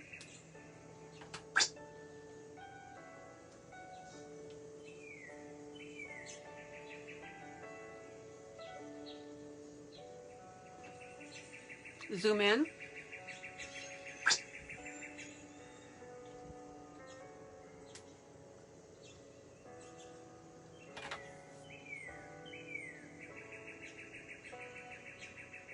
Zoom out.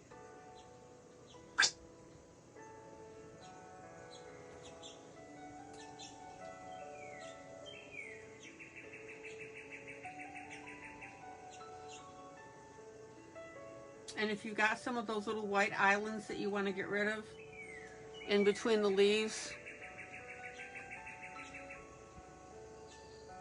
play with your marker.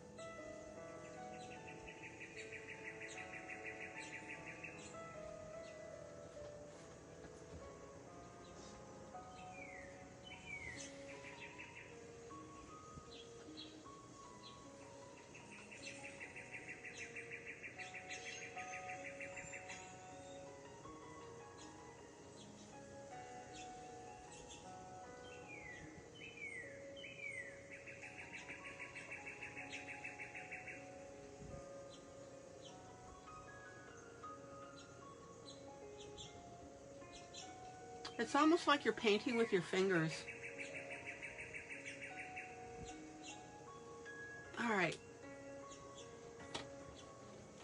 And I need to put a little brown on this chair because I accidentally got some green on there. So we'll fix that. There we go.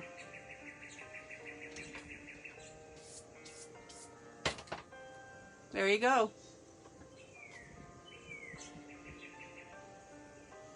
Zoom out.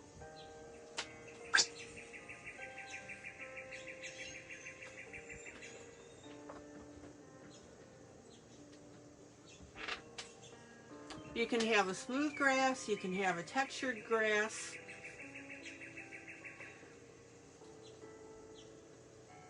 You can outline what the author put in.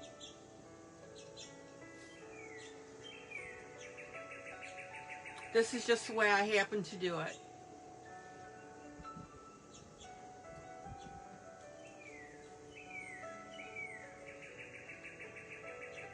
Okay, I'm going to sit tight on this now because the only thing I have left to do is the sky. Zoom out. Zoom in. There you go.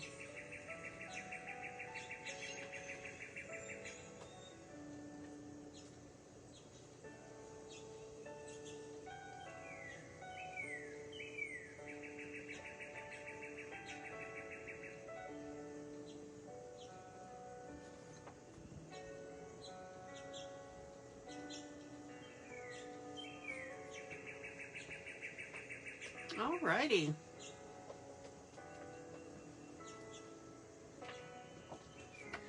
And let me clean up my edges just a little bit.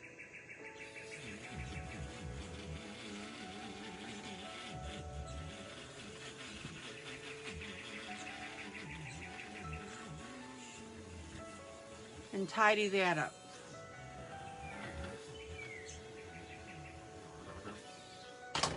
Questions?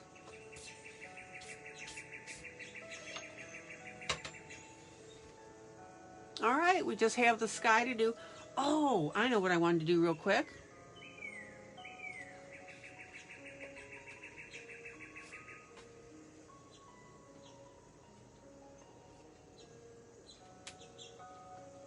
Two seconds here. Zoom in.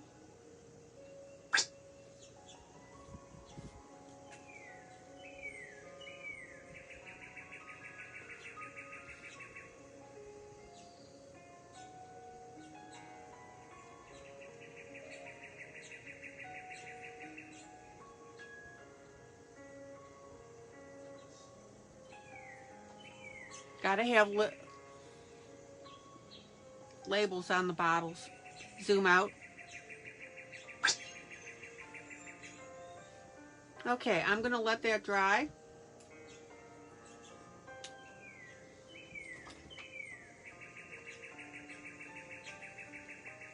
And the only thing that I really have left is the sky and anything that I want to tweak. So I've got the little rusty look on this container here. Got all my leaves. Did my plastic table, the green.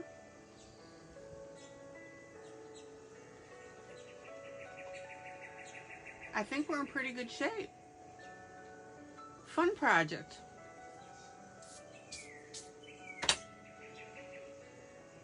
All right.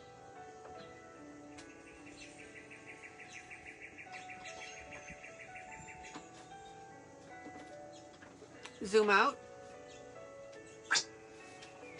Let's play with our little girl.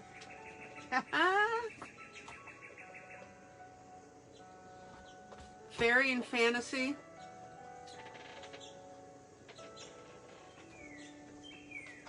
Had fun last night putting the rhinestones on this. Zoom in. Zoom in.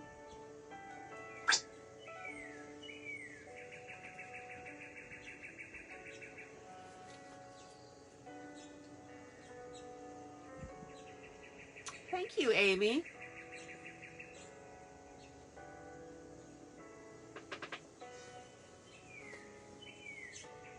Glued my little flower to it, which I really like, the silk.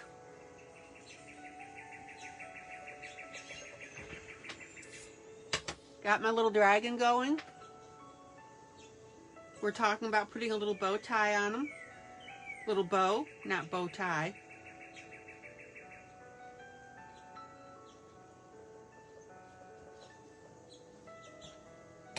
Let's get some hair color on her and get some tummy color on the dragon.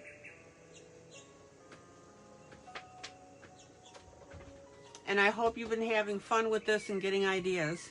Zoom in. I love the little gemstones that I glued on there. Little rhinestones.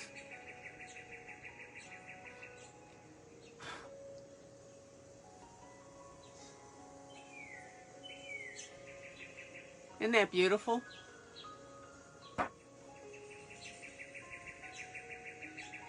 Fun stuff. All right, zoom out.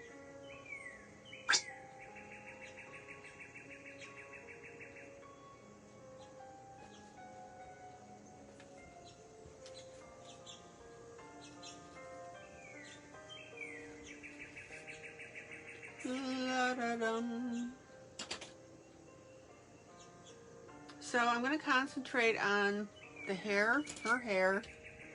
That's really going to bring this all together.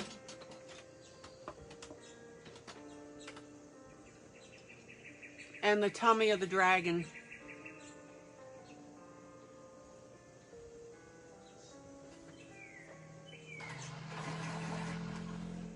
Now, to me, the dragon, we've got a little young baby here.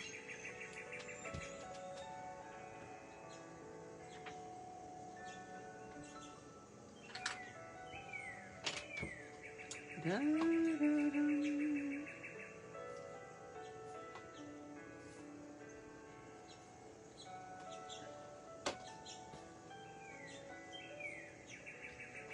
And I'm going to start off, zoom in, with a light metallic orange.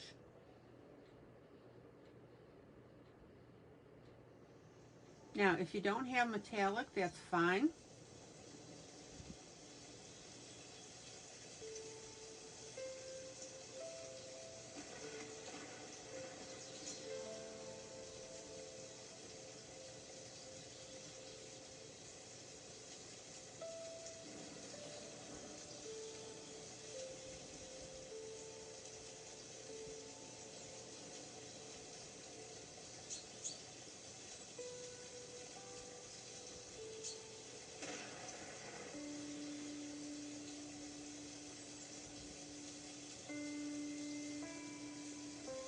And I'll go ahead and make it a point to darken a little bit where the author put the shading.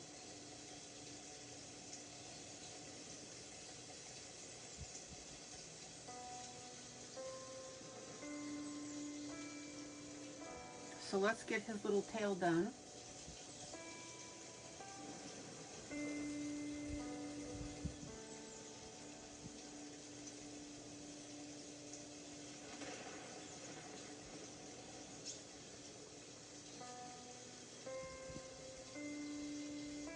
Zoom in.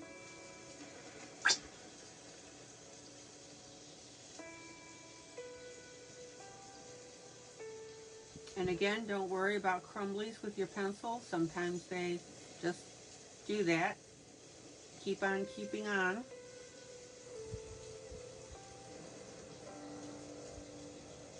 I'm going to go a little bit darker where the green and this come together. Zoom out. Isn't that beautiful?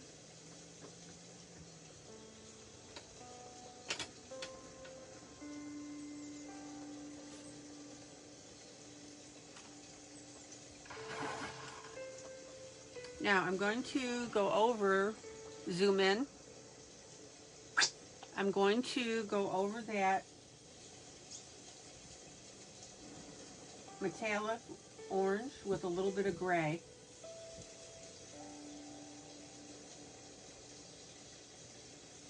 I'm highlighting the little bumpies here.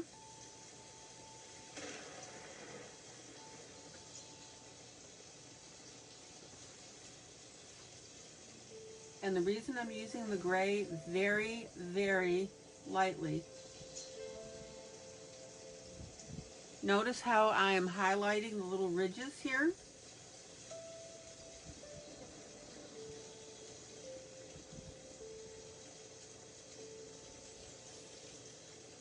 Is I just want to,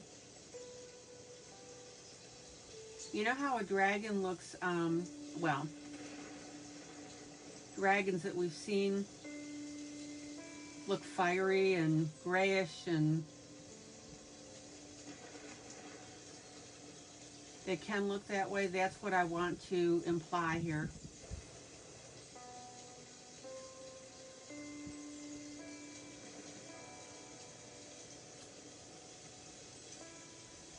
Zoom out.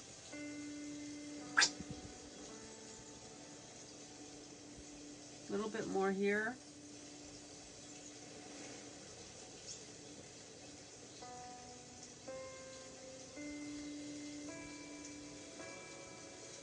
Don't be afraid of your shading and your detail. Look how cool that looks.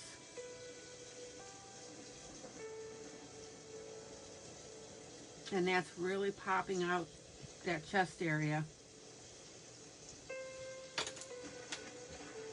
Now I'm going to go back with my metallic, and in the center portions, I'm going to smooth all that out. I am not going over the gray though.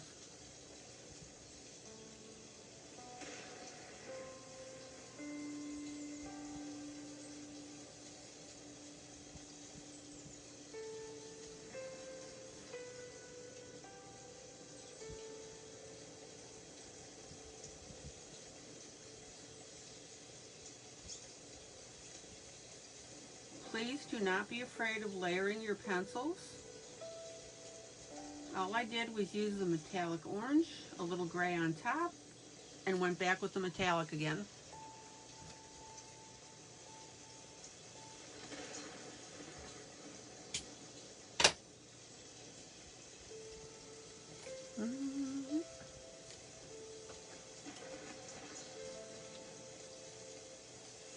And then I'm going to take my little Arteza white pen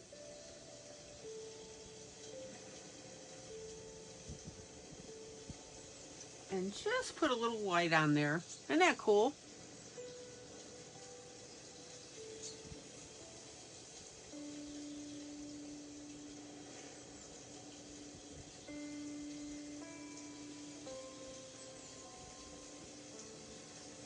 Zoom out.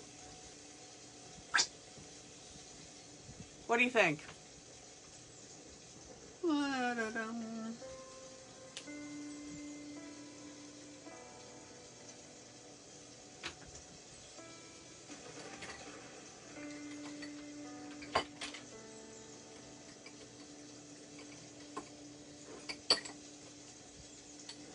Okay.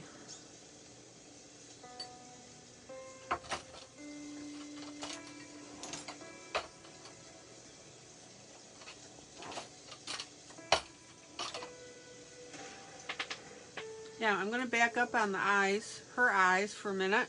Zoom in. Zoom in. Got a little darker on the bottom part than I meant to. So I'm going to fix that with my Tombow eraser. That's my little micro guy.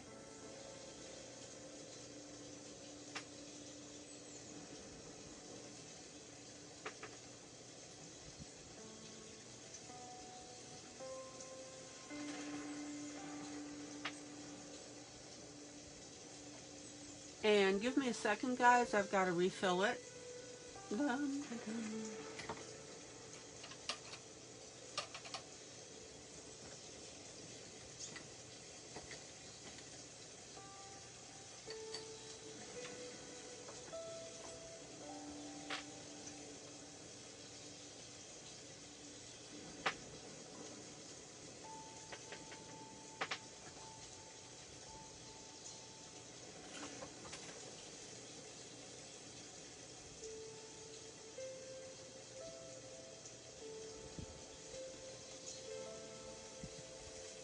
All right. So I'm going to go ahead and lighten this on the bottom a little bit.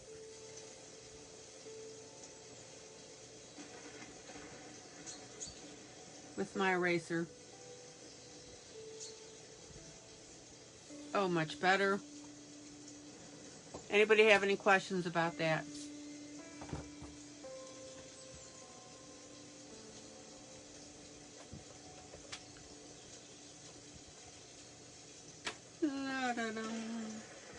And then I'm going to work on his eyes.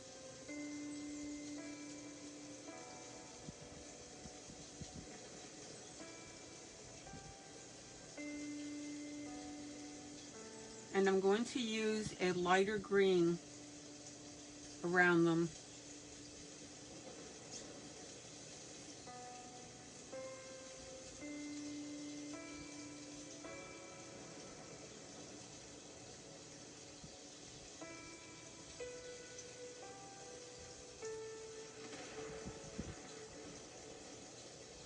So within the context of the picture, you don't want your darker colors yet on him.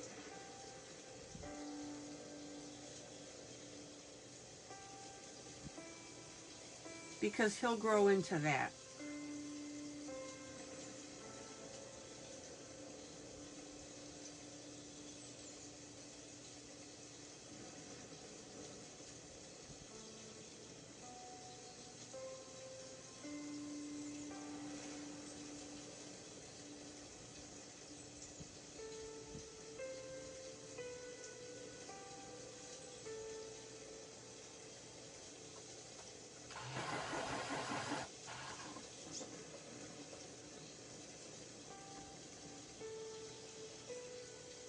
Let's see what we want to do on these eyes.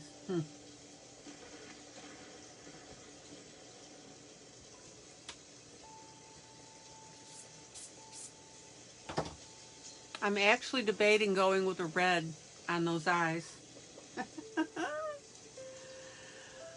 Oh, yeah. Thank you, Kathy.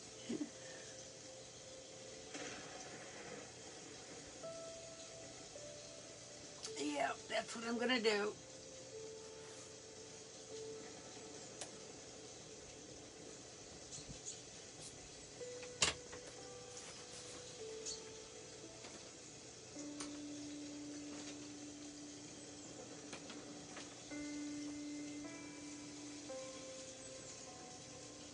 Be creative, guys.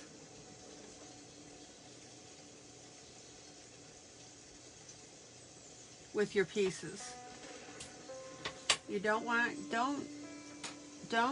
color with pencils, with colors and just say, well, because that's how it's supposed to be done.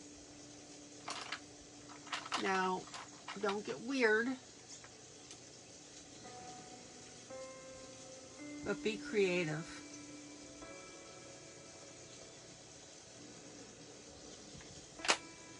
Zoom in. Okay.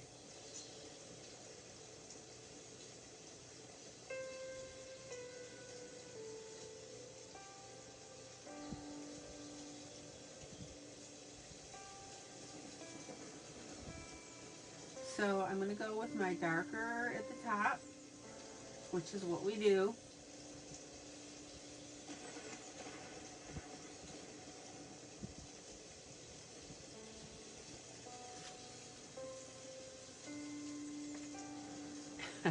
I love how it looks already.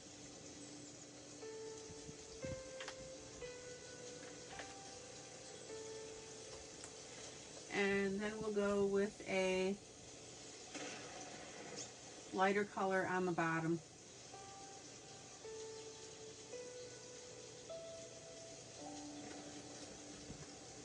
I love it.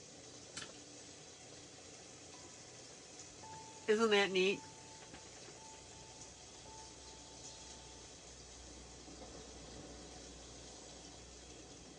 So my analogy is, I want you to think outside the box, but stay on the table.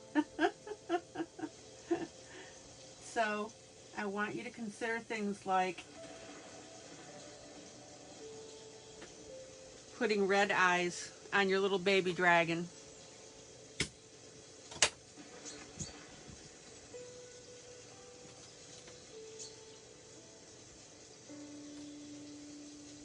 Now, I lost my white spot because it got colored over. So I'm going to use my Arteza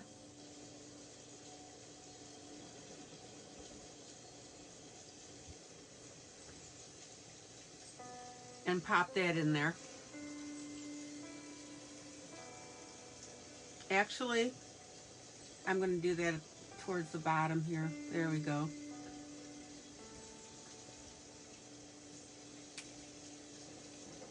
Paper towel, sorry.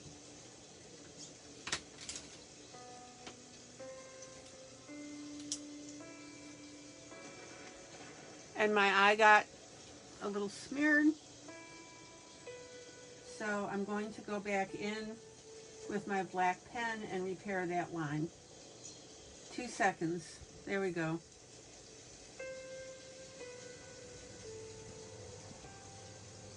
And I want to darken the black on that eye as well.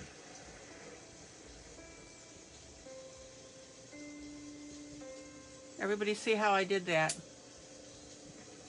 Any questions?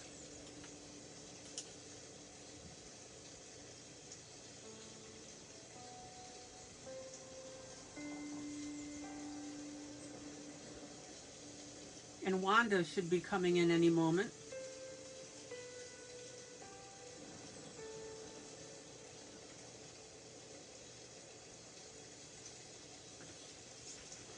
Zoom out.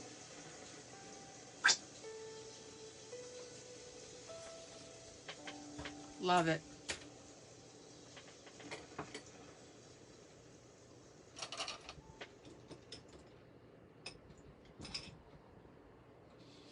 Went a little too far with my white on my dragon eye, so I'm just going to scrape off what I don't need. There we go, better.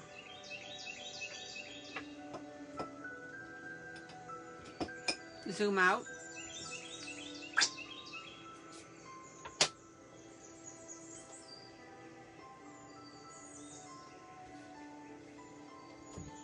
Too stinking cute.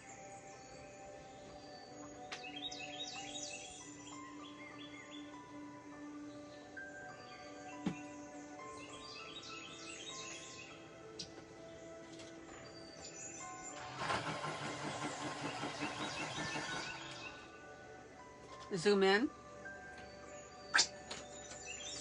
All right, the ear. Zoom in. Zoom in.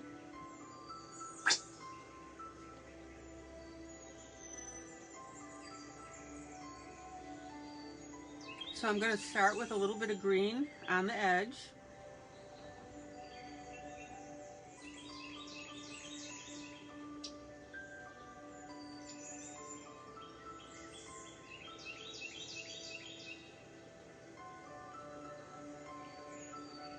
little bit of shadow underneath there.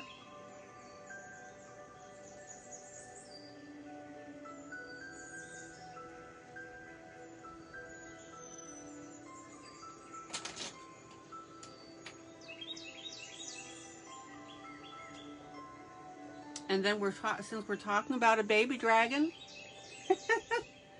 we're gonna put a little pink in the ear.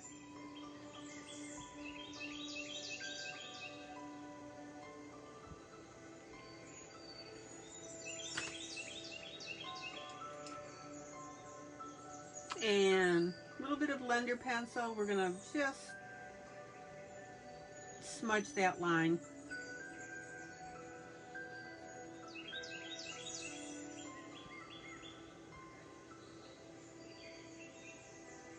Oh my gosh, isn't that cute?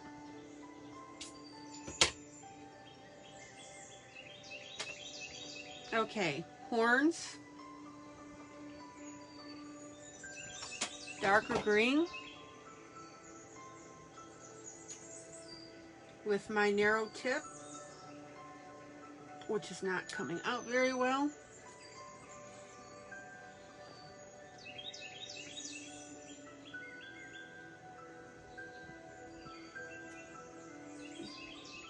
And I'm going to add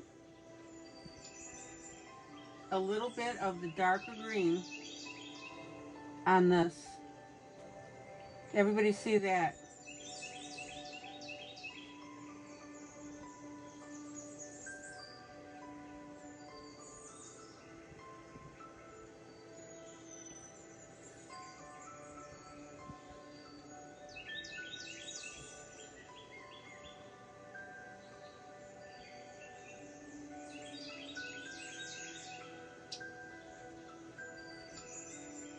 And see how I'm carrying that little bit of green right down the nose.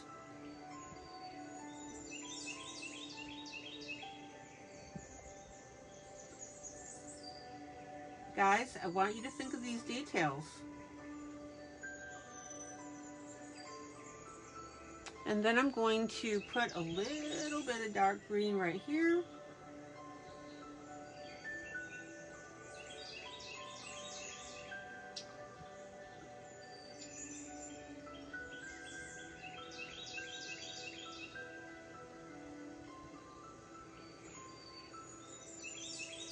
Zoom out.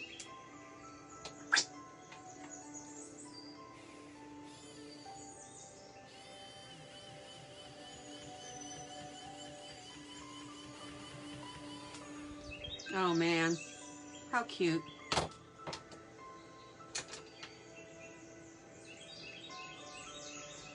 And then you can take your darkest green like I had and run a little bit of a line down here and a little bit of a line down here.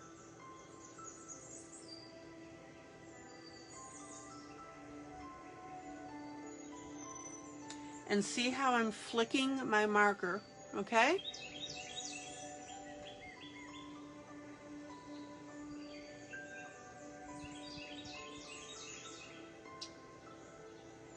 I'm barely touching the paper.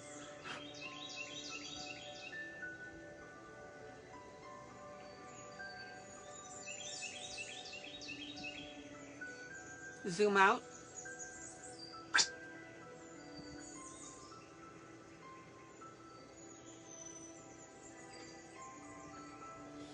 And I'm going to do that a little bit up here with the brow.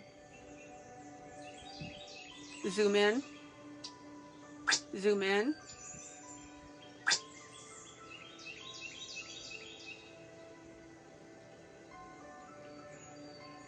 I mean, butterfly touch, guys, with this green. I'm barely hitting it.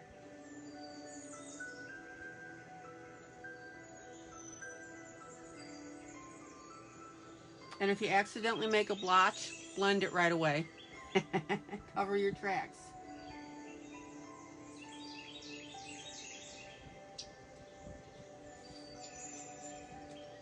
Oh man.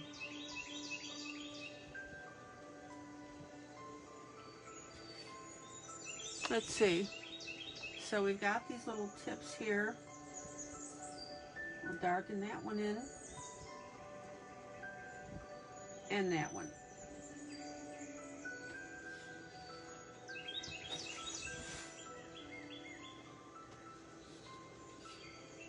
And let's go ahead and hit the pause.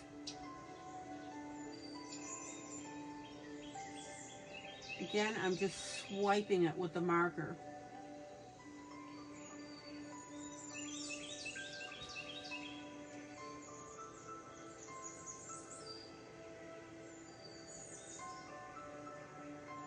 Good night, Kathy.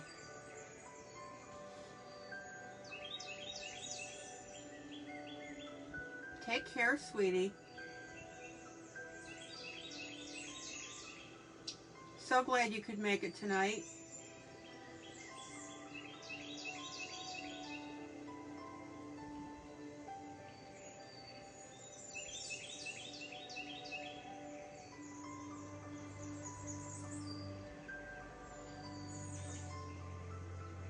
Zoom out. Zoom out. What do you guys think?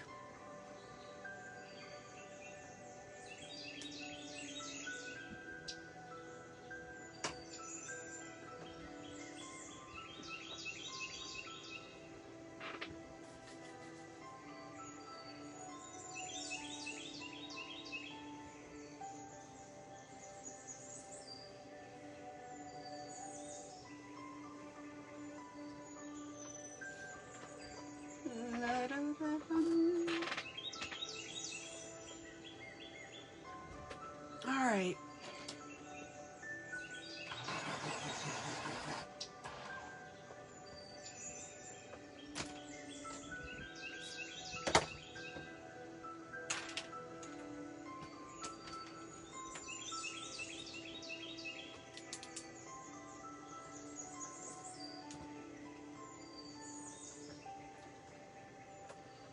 And you notice that I'm already putting in these lines because your dragon will grow into that.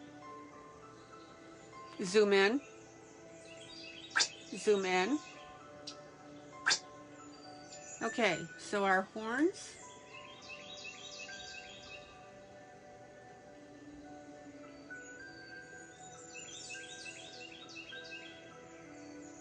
I'm going to use a gold and a brown on them.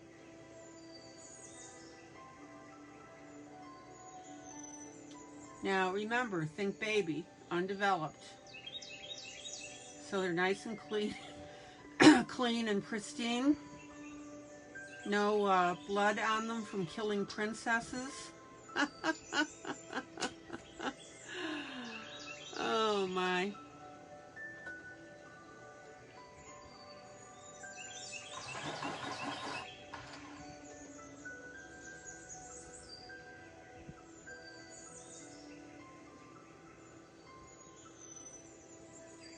So I've got my darker brown at the bottom.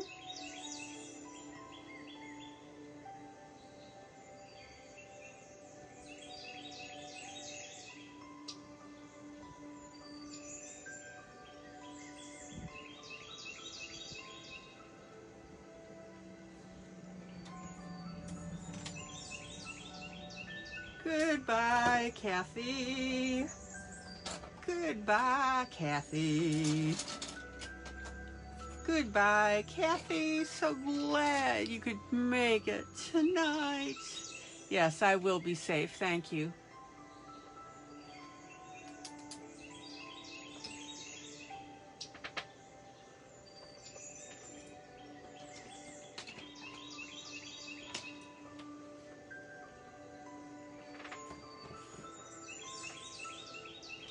And then I'm going to take a very dark brown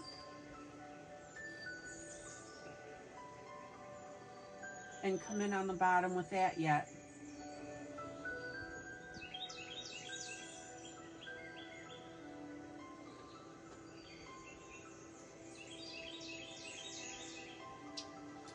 So I've got the gold as my base color. The medium brown is my intermediate. and then a darker brown at the base. So I really hope that you see, zoom in. I really hope that you see by taking a second and adding, for example, this last dark brown, that that's really going to kick it off and make it look great.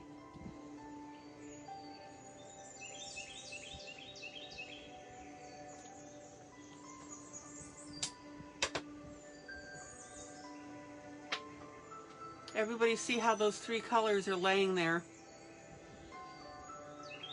Zoom out, zoom out.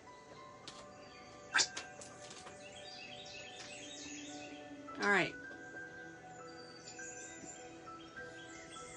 La, da, da, da.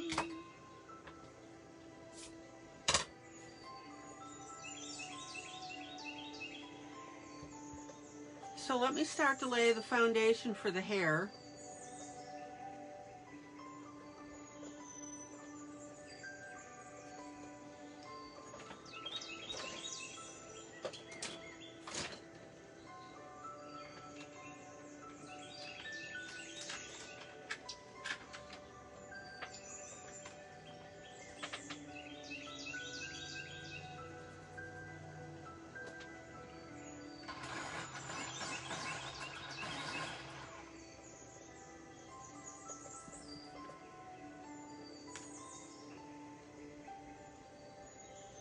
And I'm going to go ahead and start with, this is a Zenna color. It's called Amber. Again, I think that's just their color. Zoom in.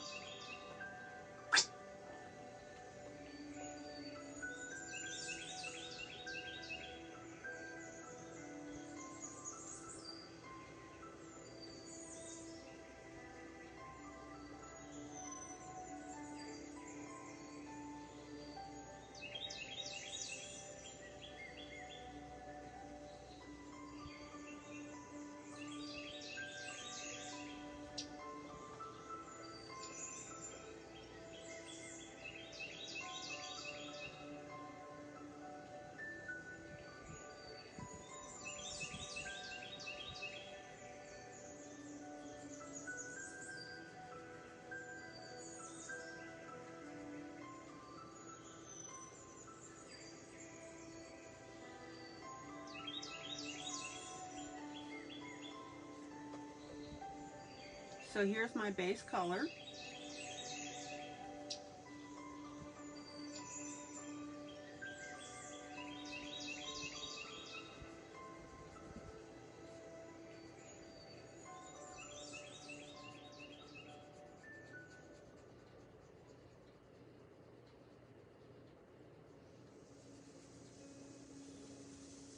And at the moment, I am not worried about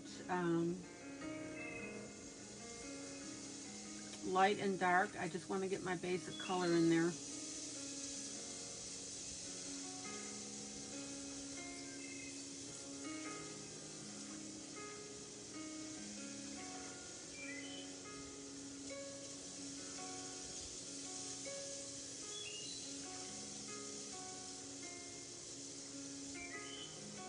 There was a little girl with a little curl right in the middle of her forehead. And when she was good, she was very, very good. And when she was bad, she was better.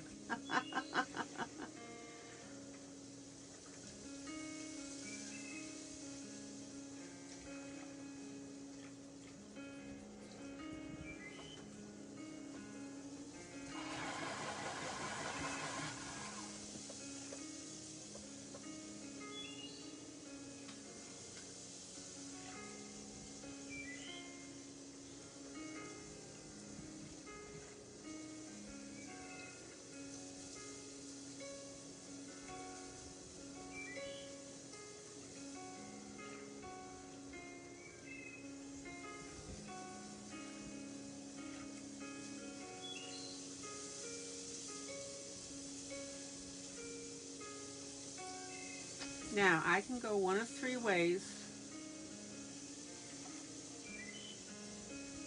based on what I'm doing. We can go blonde.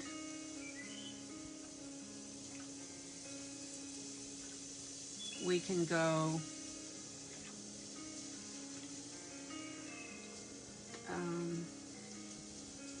brown. And we can go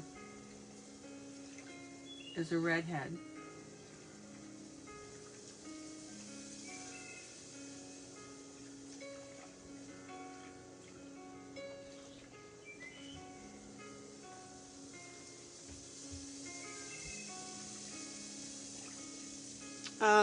How do the Zenicolor pencils compare with Arteza or Prismacolor?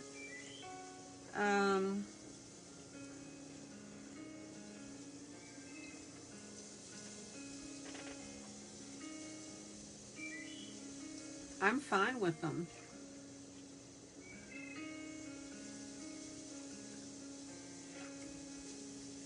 Prismacolor is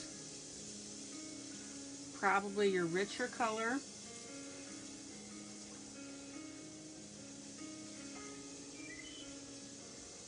And then I would say Arteza and then Zenicolor, but they're all good.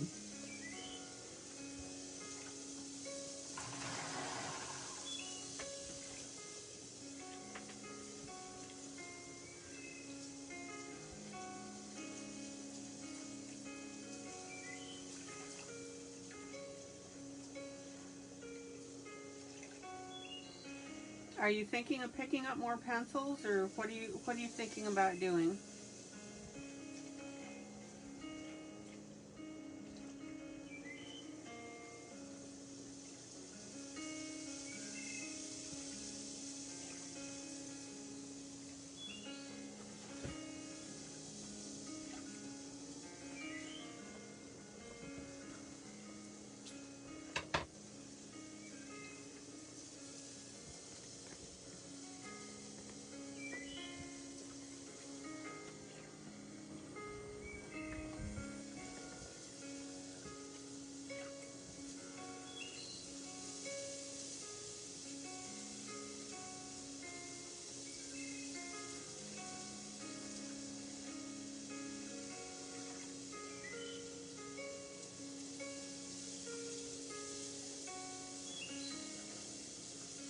Well, Rhonda, we're back to that issue about personal preference.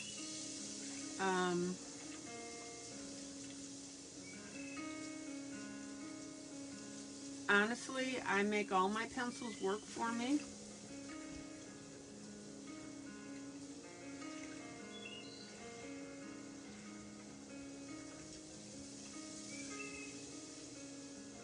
That's why I have no problem just picking out whatever brand I end up with based on the color that I want.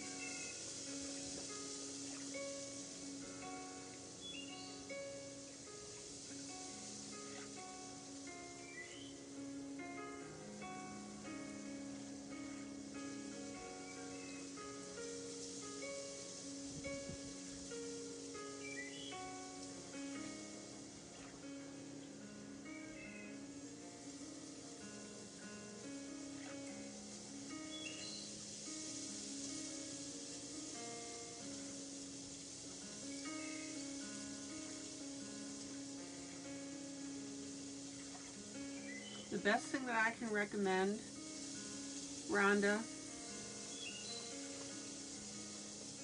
is do your search on Google and see what the general opinions are.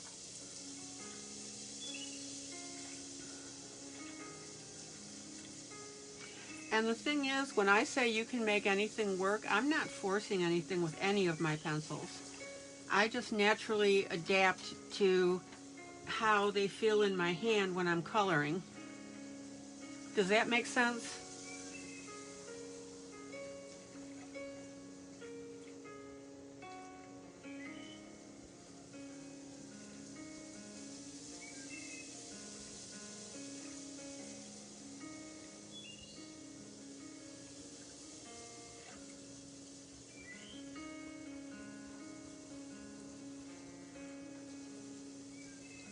The only time that I ever had problem with pencils were the Crayola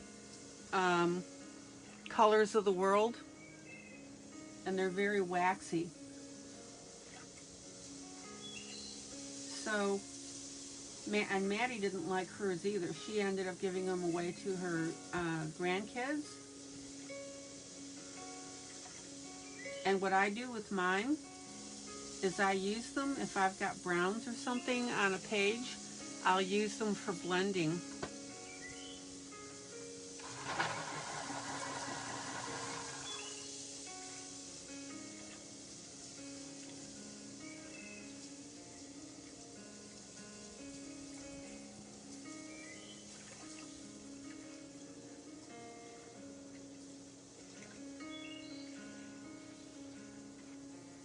Okay, and I truly am going somewhere with this hair. Somewhere.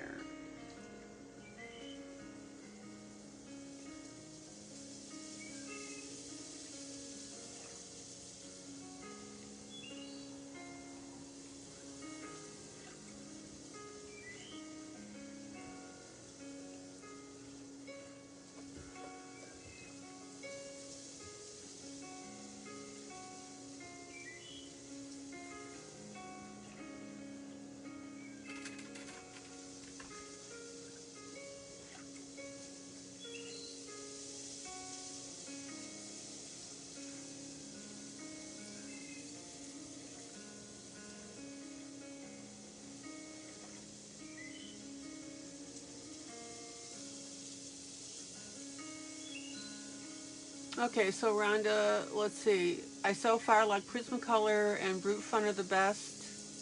I'm still having the most trouble with markers.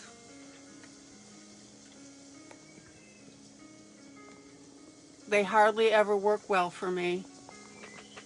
Okay, what's your issue with the markers, Miss Rhonda?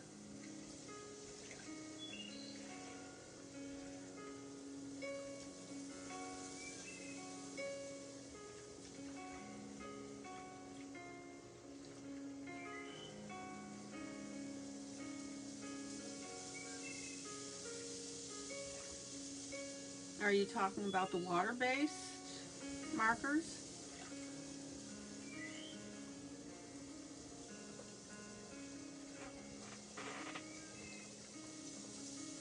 So Maddie said that they didn't work well for her until she decided to go bold.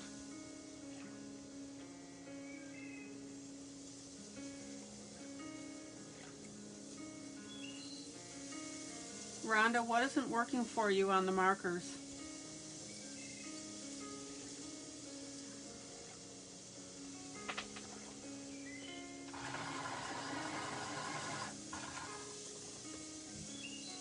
Okay, let's talk about the water-based markers. What exactly is not working for you?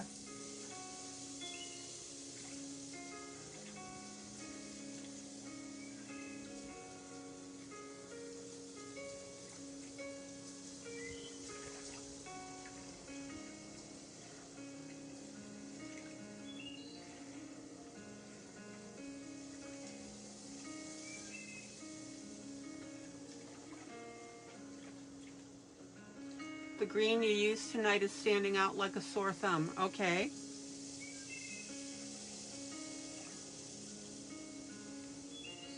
What are you coloring?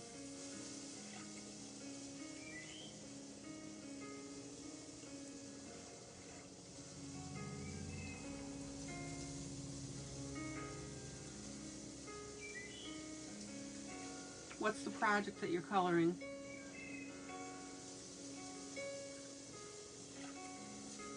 Christine, hi. Yes, ma'am. Better late than never.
Zoom out. Zoom out. Okay, Christine, I want to show you something.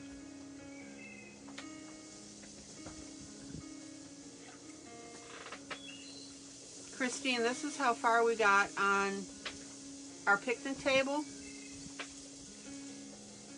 And all I have to do is finish up the sky and I'm done.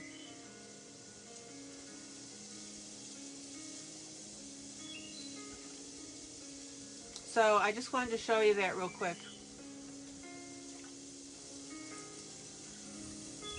And then right now I flipped over to our little baby dragon. Worked on him, gave him some red eyes. Oh, yeah.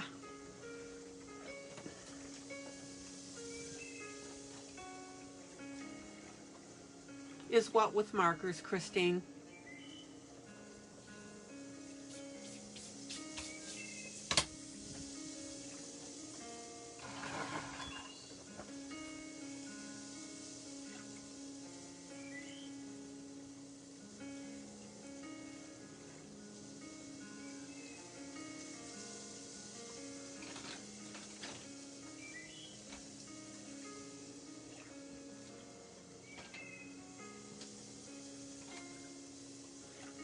The picnic table picture, markers, colored pencil, it's both.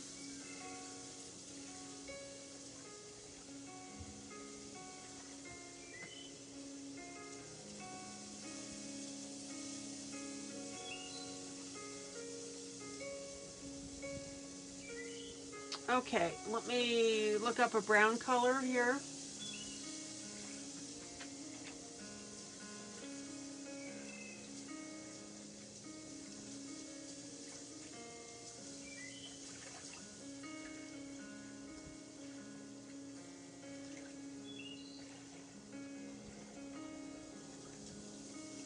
Bear with me for a moment.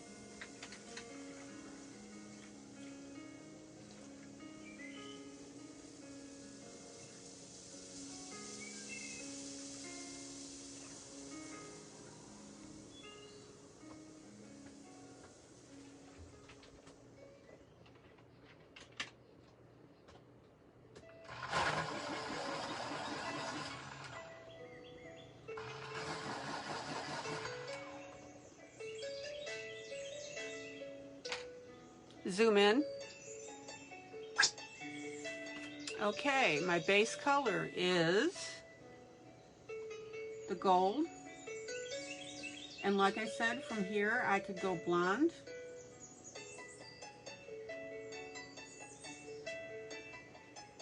I could go a brown color if I wanted.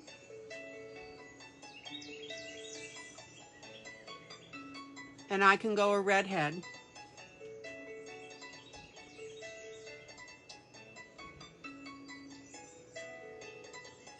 Now, the whole idea of using multiple colors is to have that underlying color affect what you put on top. So as you can see, this brown that I'm putting on here now has a gold hue to it.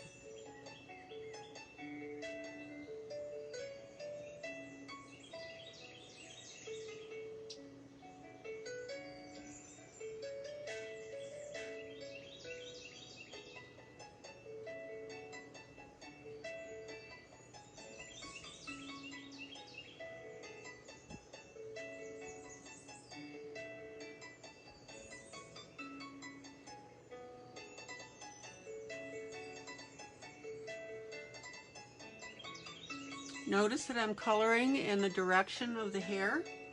So if the hair is curved, I'm coloring that way.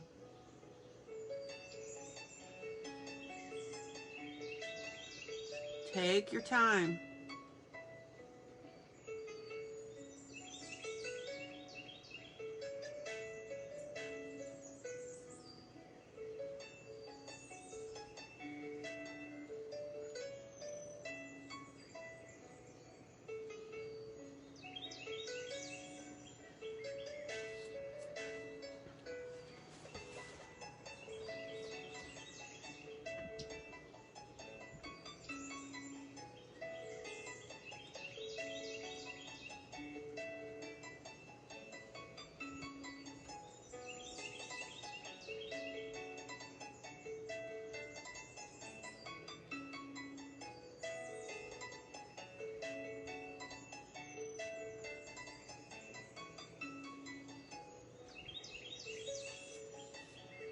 Doesn't that look beautiful, guys?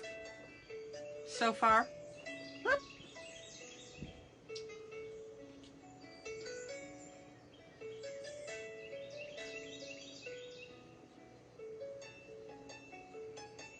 And again, I'm coming in very lightly because I don't want to darken my highlighted spots here, which are at the top here and right here. And for any area that the author has already gone and shaded, I'm using repeated strokes to make that darker. Do not jam your pencil into your paper when you're coloring. Let the pencil do the work.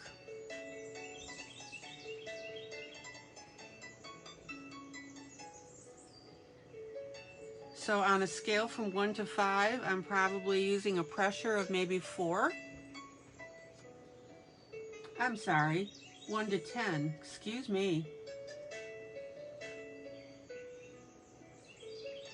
I'm using a color of 4, pressure of 4. Geez, that makes a difference, doesn't it? Zoom in.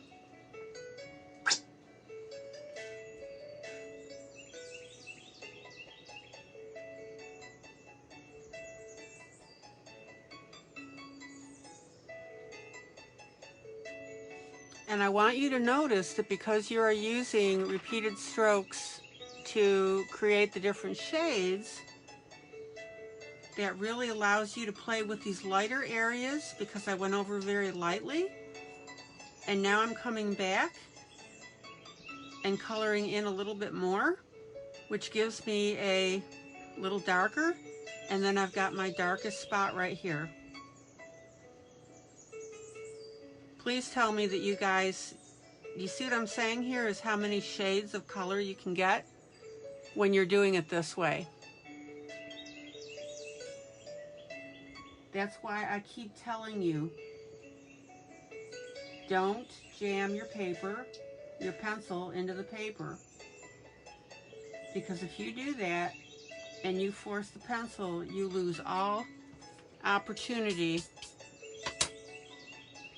to bring in different shades.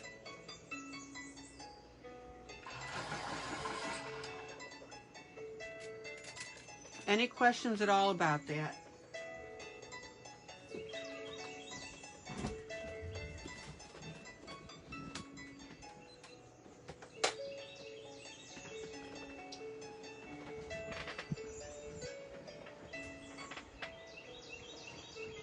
Now I'm going to run a little bit past my normal sign-off time because I'm right in the middle of this. I'm not going to do the whole hair. I just want you to see how I'm going to pull in and arrive at the final color.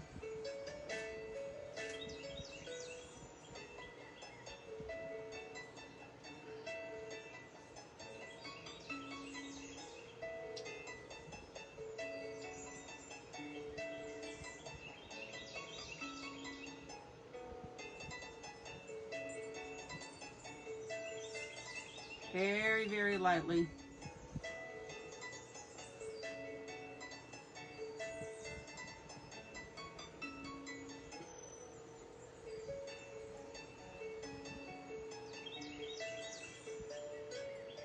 Rhonda, tell me about your green issue, and you said your green was too bright.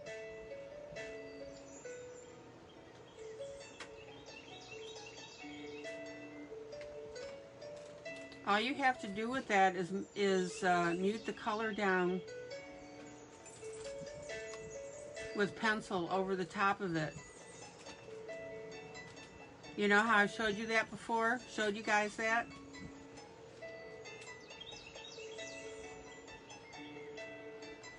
Okay, what's too dark? Oh, too dark. Okay.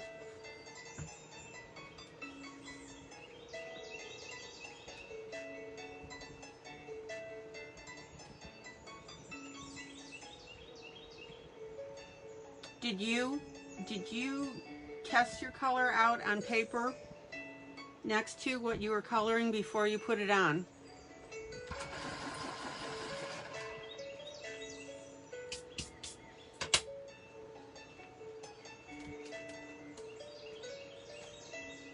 The other thing too is if it's too dark,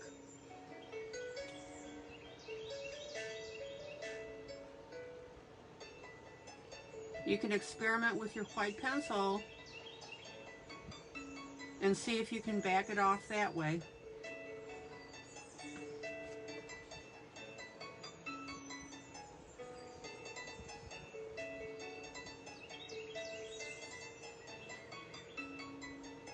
Okay, see how I'm repeating my strokes in that shaded area?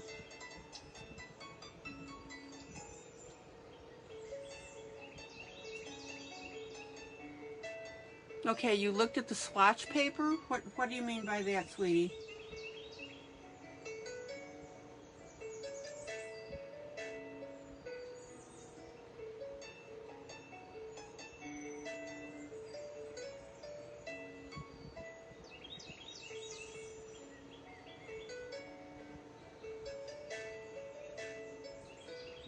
Okay, everybody see how my repeated strokes down at the bottom around the horns are giving me that nice dark shading? Now the author hadn't put that there, I'm putting that there.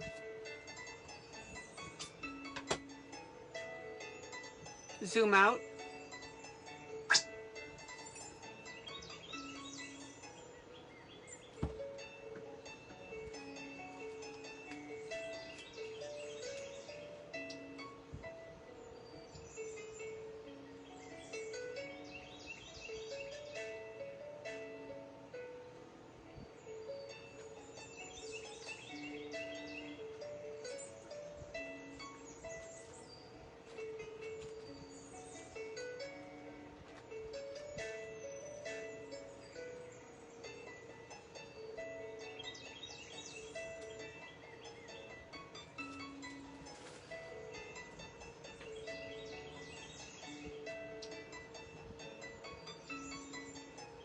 You did a swatch for all the markers that came with the set.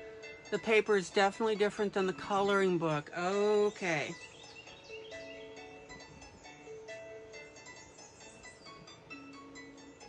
So just for future, swatch on the same type of paper that your coloring book is. So if you've got that lighter paper, find a spot and swatch on it. And if you can't find a swatch, pull a page out of a different coloring book, because that's basically the same. That's okay, Rhonda, no problem.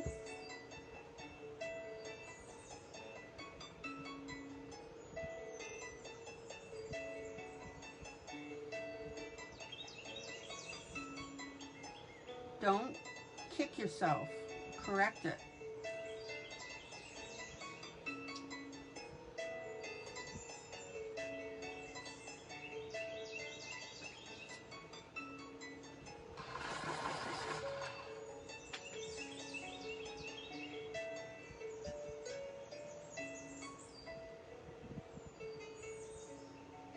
Okay.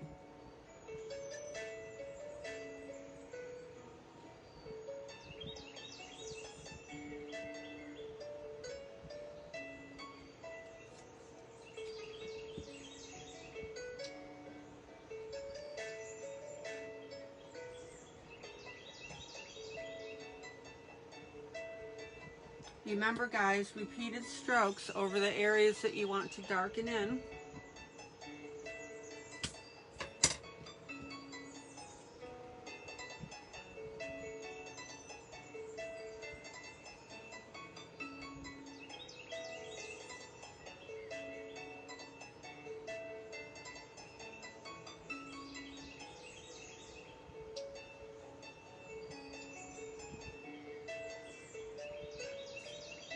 All right, let me sharpen.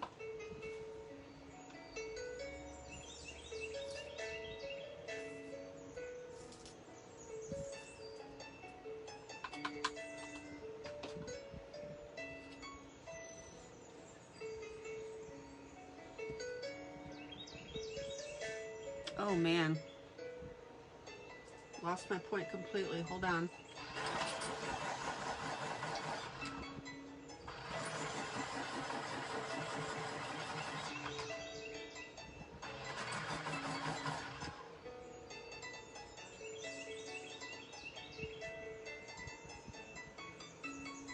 Okay, Rhonda, you said you found a darker green for the grass. It will soften it up. Perfect.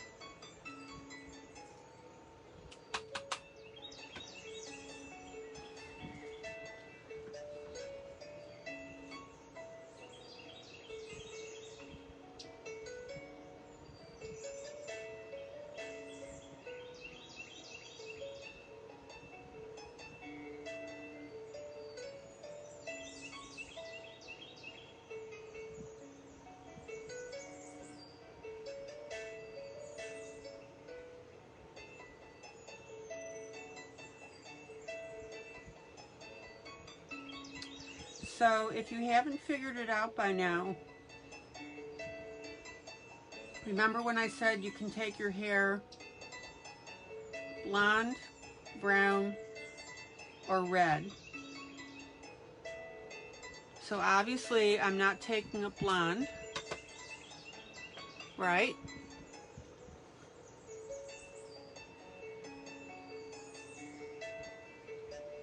And because I'm going with this particular pencil that I did, which again is called a ketchup color,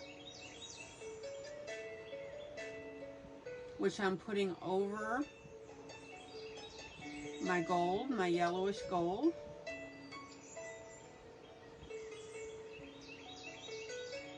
I'm working my colors towards what? Red.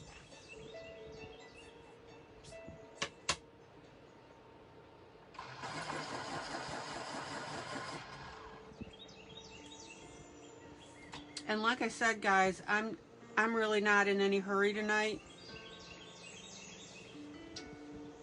So if you want to hang with me and see how I do this, that's great.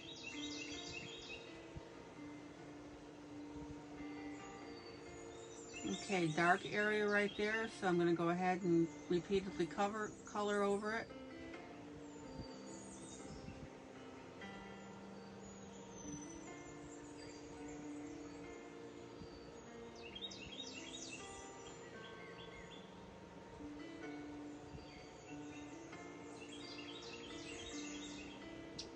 Rhonda, are you in any particular hurry tonight? Maddie, what about you? I know you're tired, Maddie.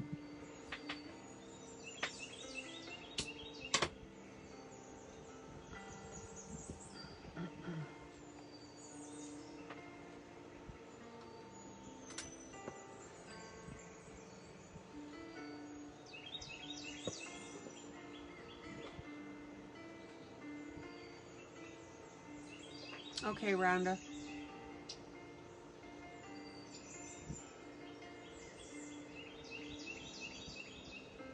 Wanda will probably fall in the door and stay and say, you guys still coloring?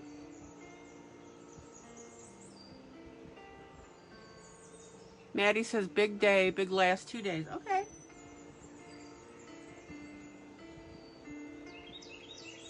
Maddie, if you can hang in long enough for me to, when I put my final color on, which is I'm one pencil away from that, you'll see where I'm going with this.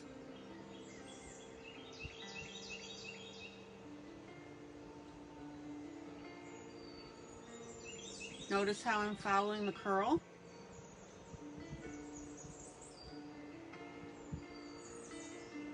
I'm lingering over my darker areas.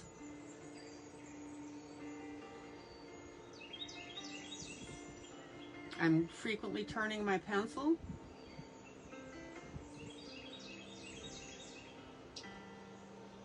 And in between my dark areas, I am not jamming my pencil into the paper.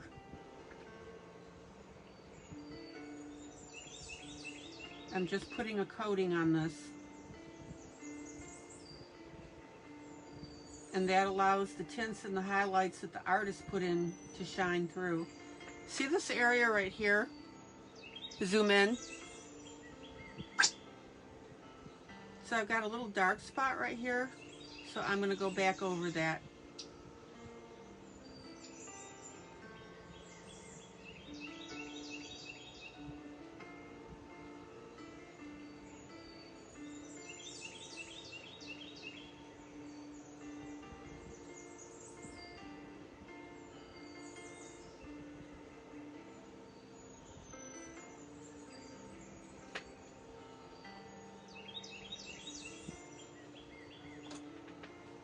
Okay.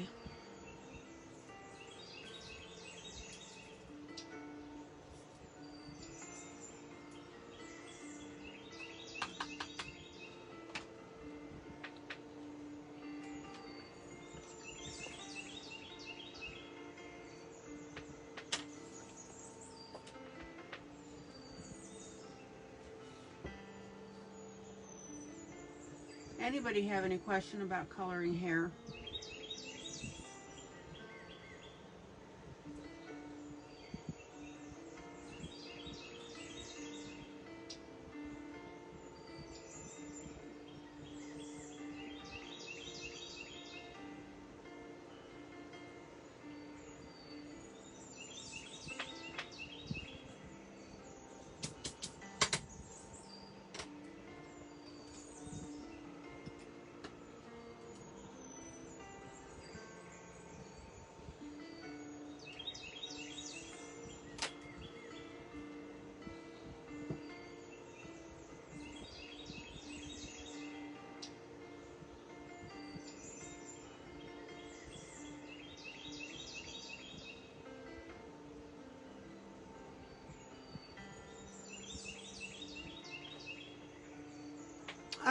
Any problems with buildup and getting waxy? Not yet, but I'm close.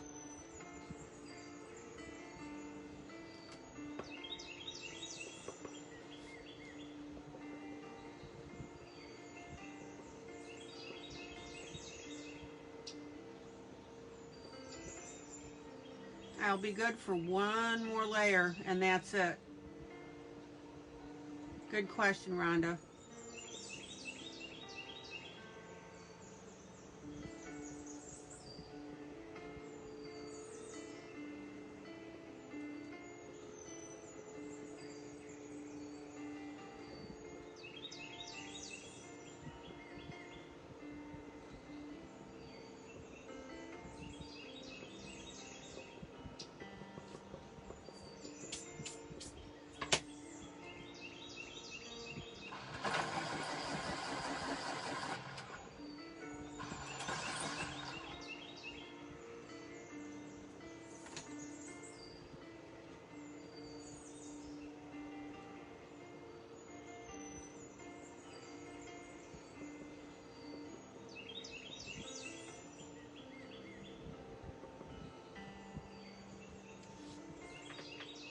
Now this is where some of your pencil brands will come into play. Is that if you have a really soft pencil like the Starjoy,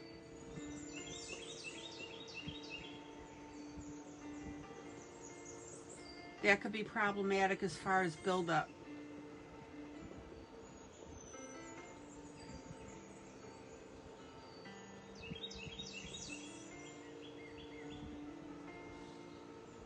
And that's definitely a consideration.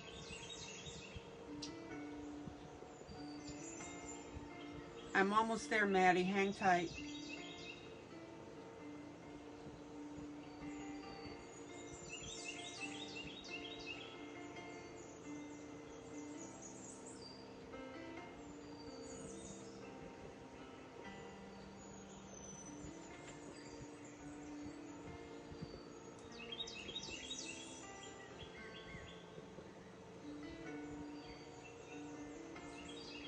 And that's where you might want to take notes about your pencils. For example, I'm just using this as an example. I'm not saying that it's the case.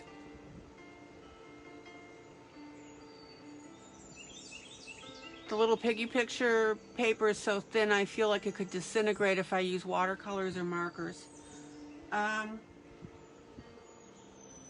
Did you spray it with your Krylon Fix Tiff before you started?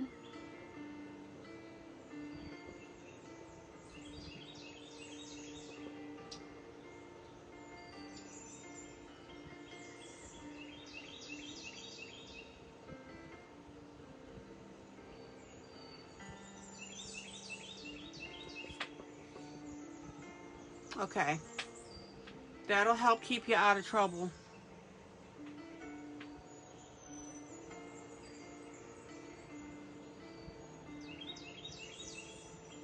And this is from a standard coloring book, right?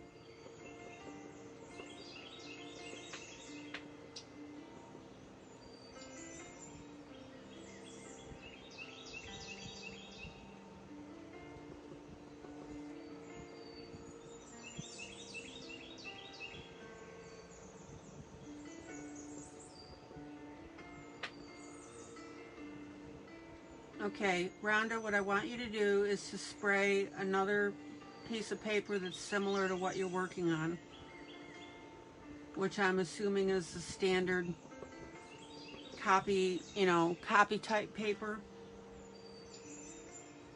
Almost there, Maddie.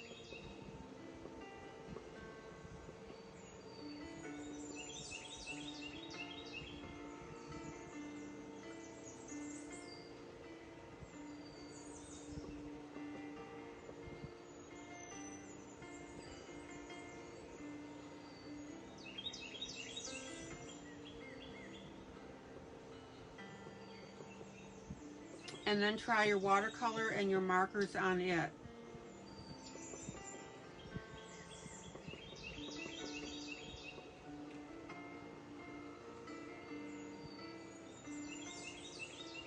Sandy, yes, I spray cardstock before I start.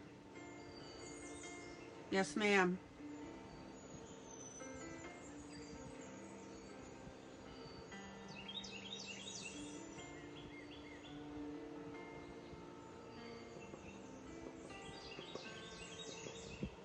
Okay, let's get this little curl colored here.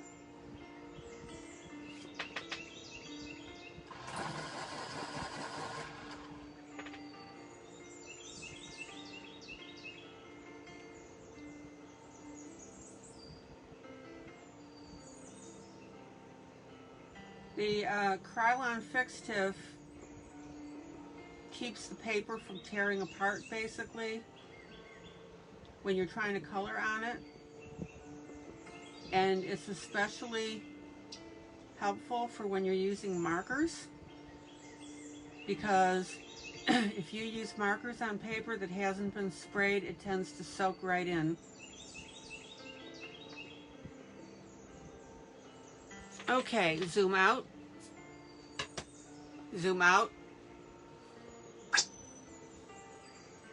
Zoom out. Okay, so I've got my yellow. I use what's called a ketchup color from the Brett Funner. And now I'm going to take one more shade on this.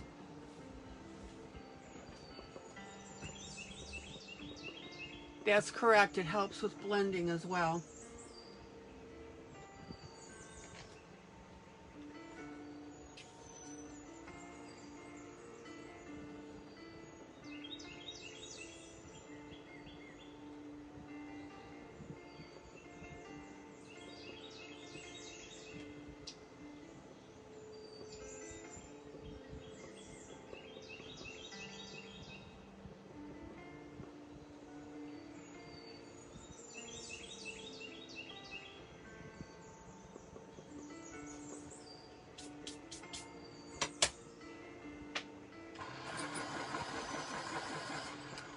And now I'm taking the color is called Garnet. It happens also to be a Brett Funner.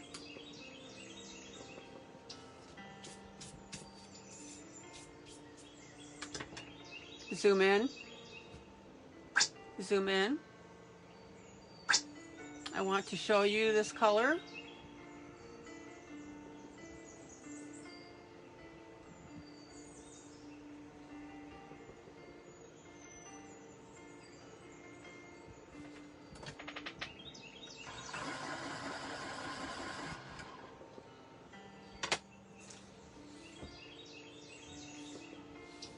And this is where now I've got my final color on top on my paper.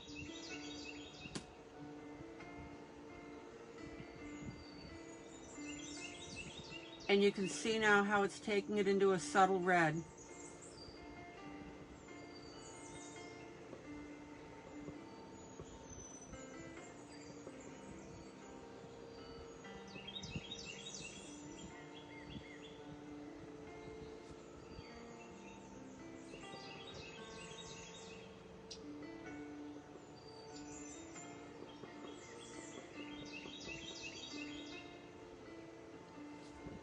And I will show you this difference in a second when I pull out.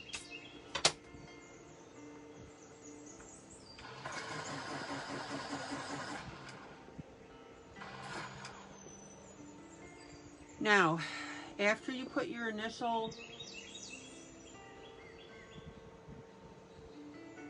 yellow gold on your paper, you can go with a darker brown than or more of a brown. I went with a ketchup red, but you can go with a reddish brown as well.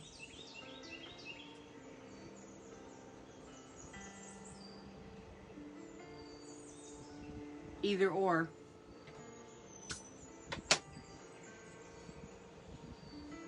All right, now give me a second and I'll show you the comparison.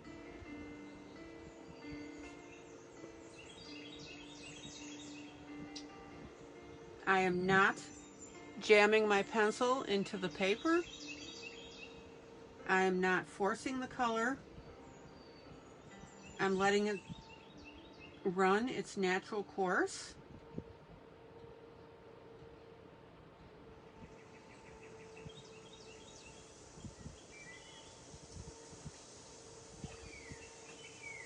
And the way that I want you to think about this is when you go to the hairstylist, you ladies,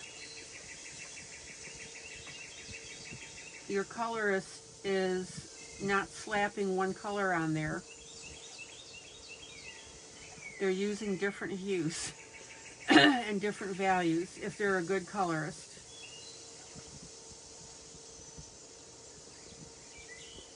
And so they're doing to your hair what I'm doing here, is that all the colors are coming into play. The gold, the reddish brown of the ketchup, and then this color that's called garnet. All right, let's look at it. Zoom out.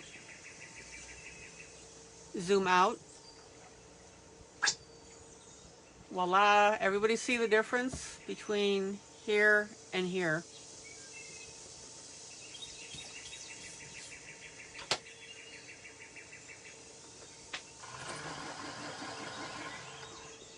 I don't want my young lady here to be walking around with orange hair.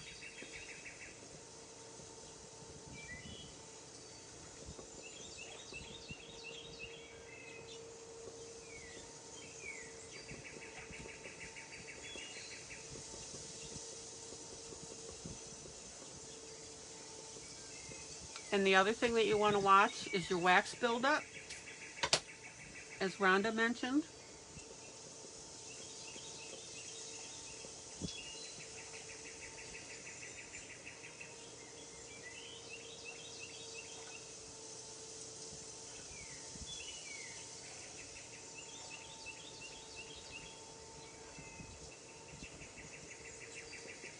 And again, guys, very, very lightly.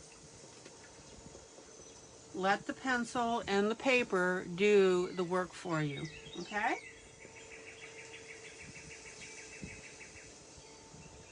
So let me finish up to the curl here, and then I'm going to call it an evening.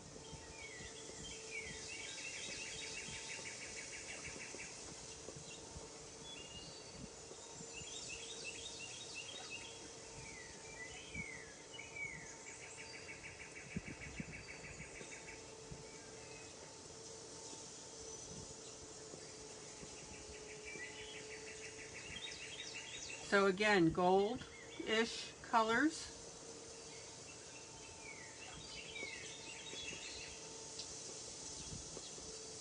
Brown to brownish red. And then I've got a red on here.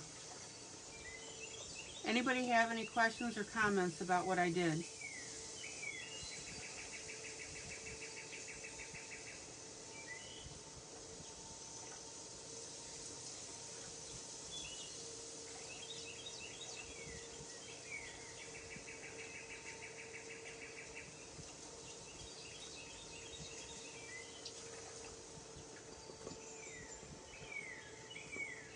Okay, I'm going to stop at this curl right here, and then you can see the difference. Do you see it? you can distinctly see the red up to that point, and then you've got the gold.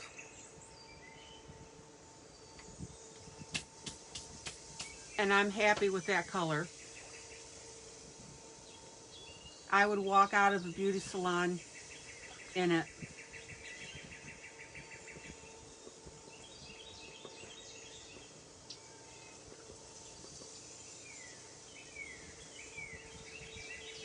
Okay, guys. So what I'm going to do off camera is I'll go ahead and finish up this hair. Oh, you're right. It does look like Dawn's, who I called Denise the other night.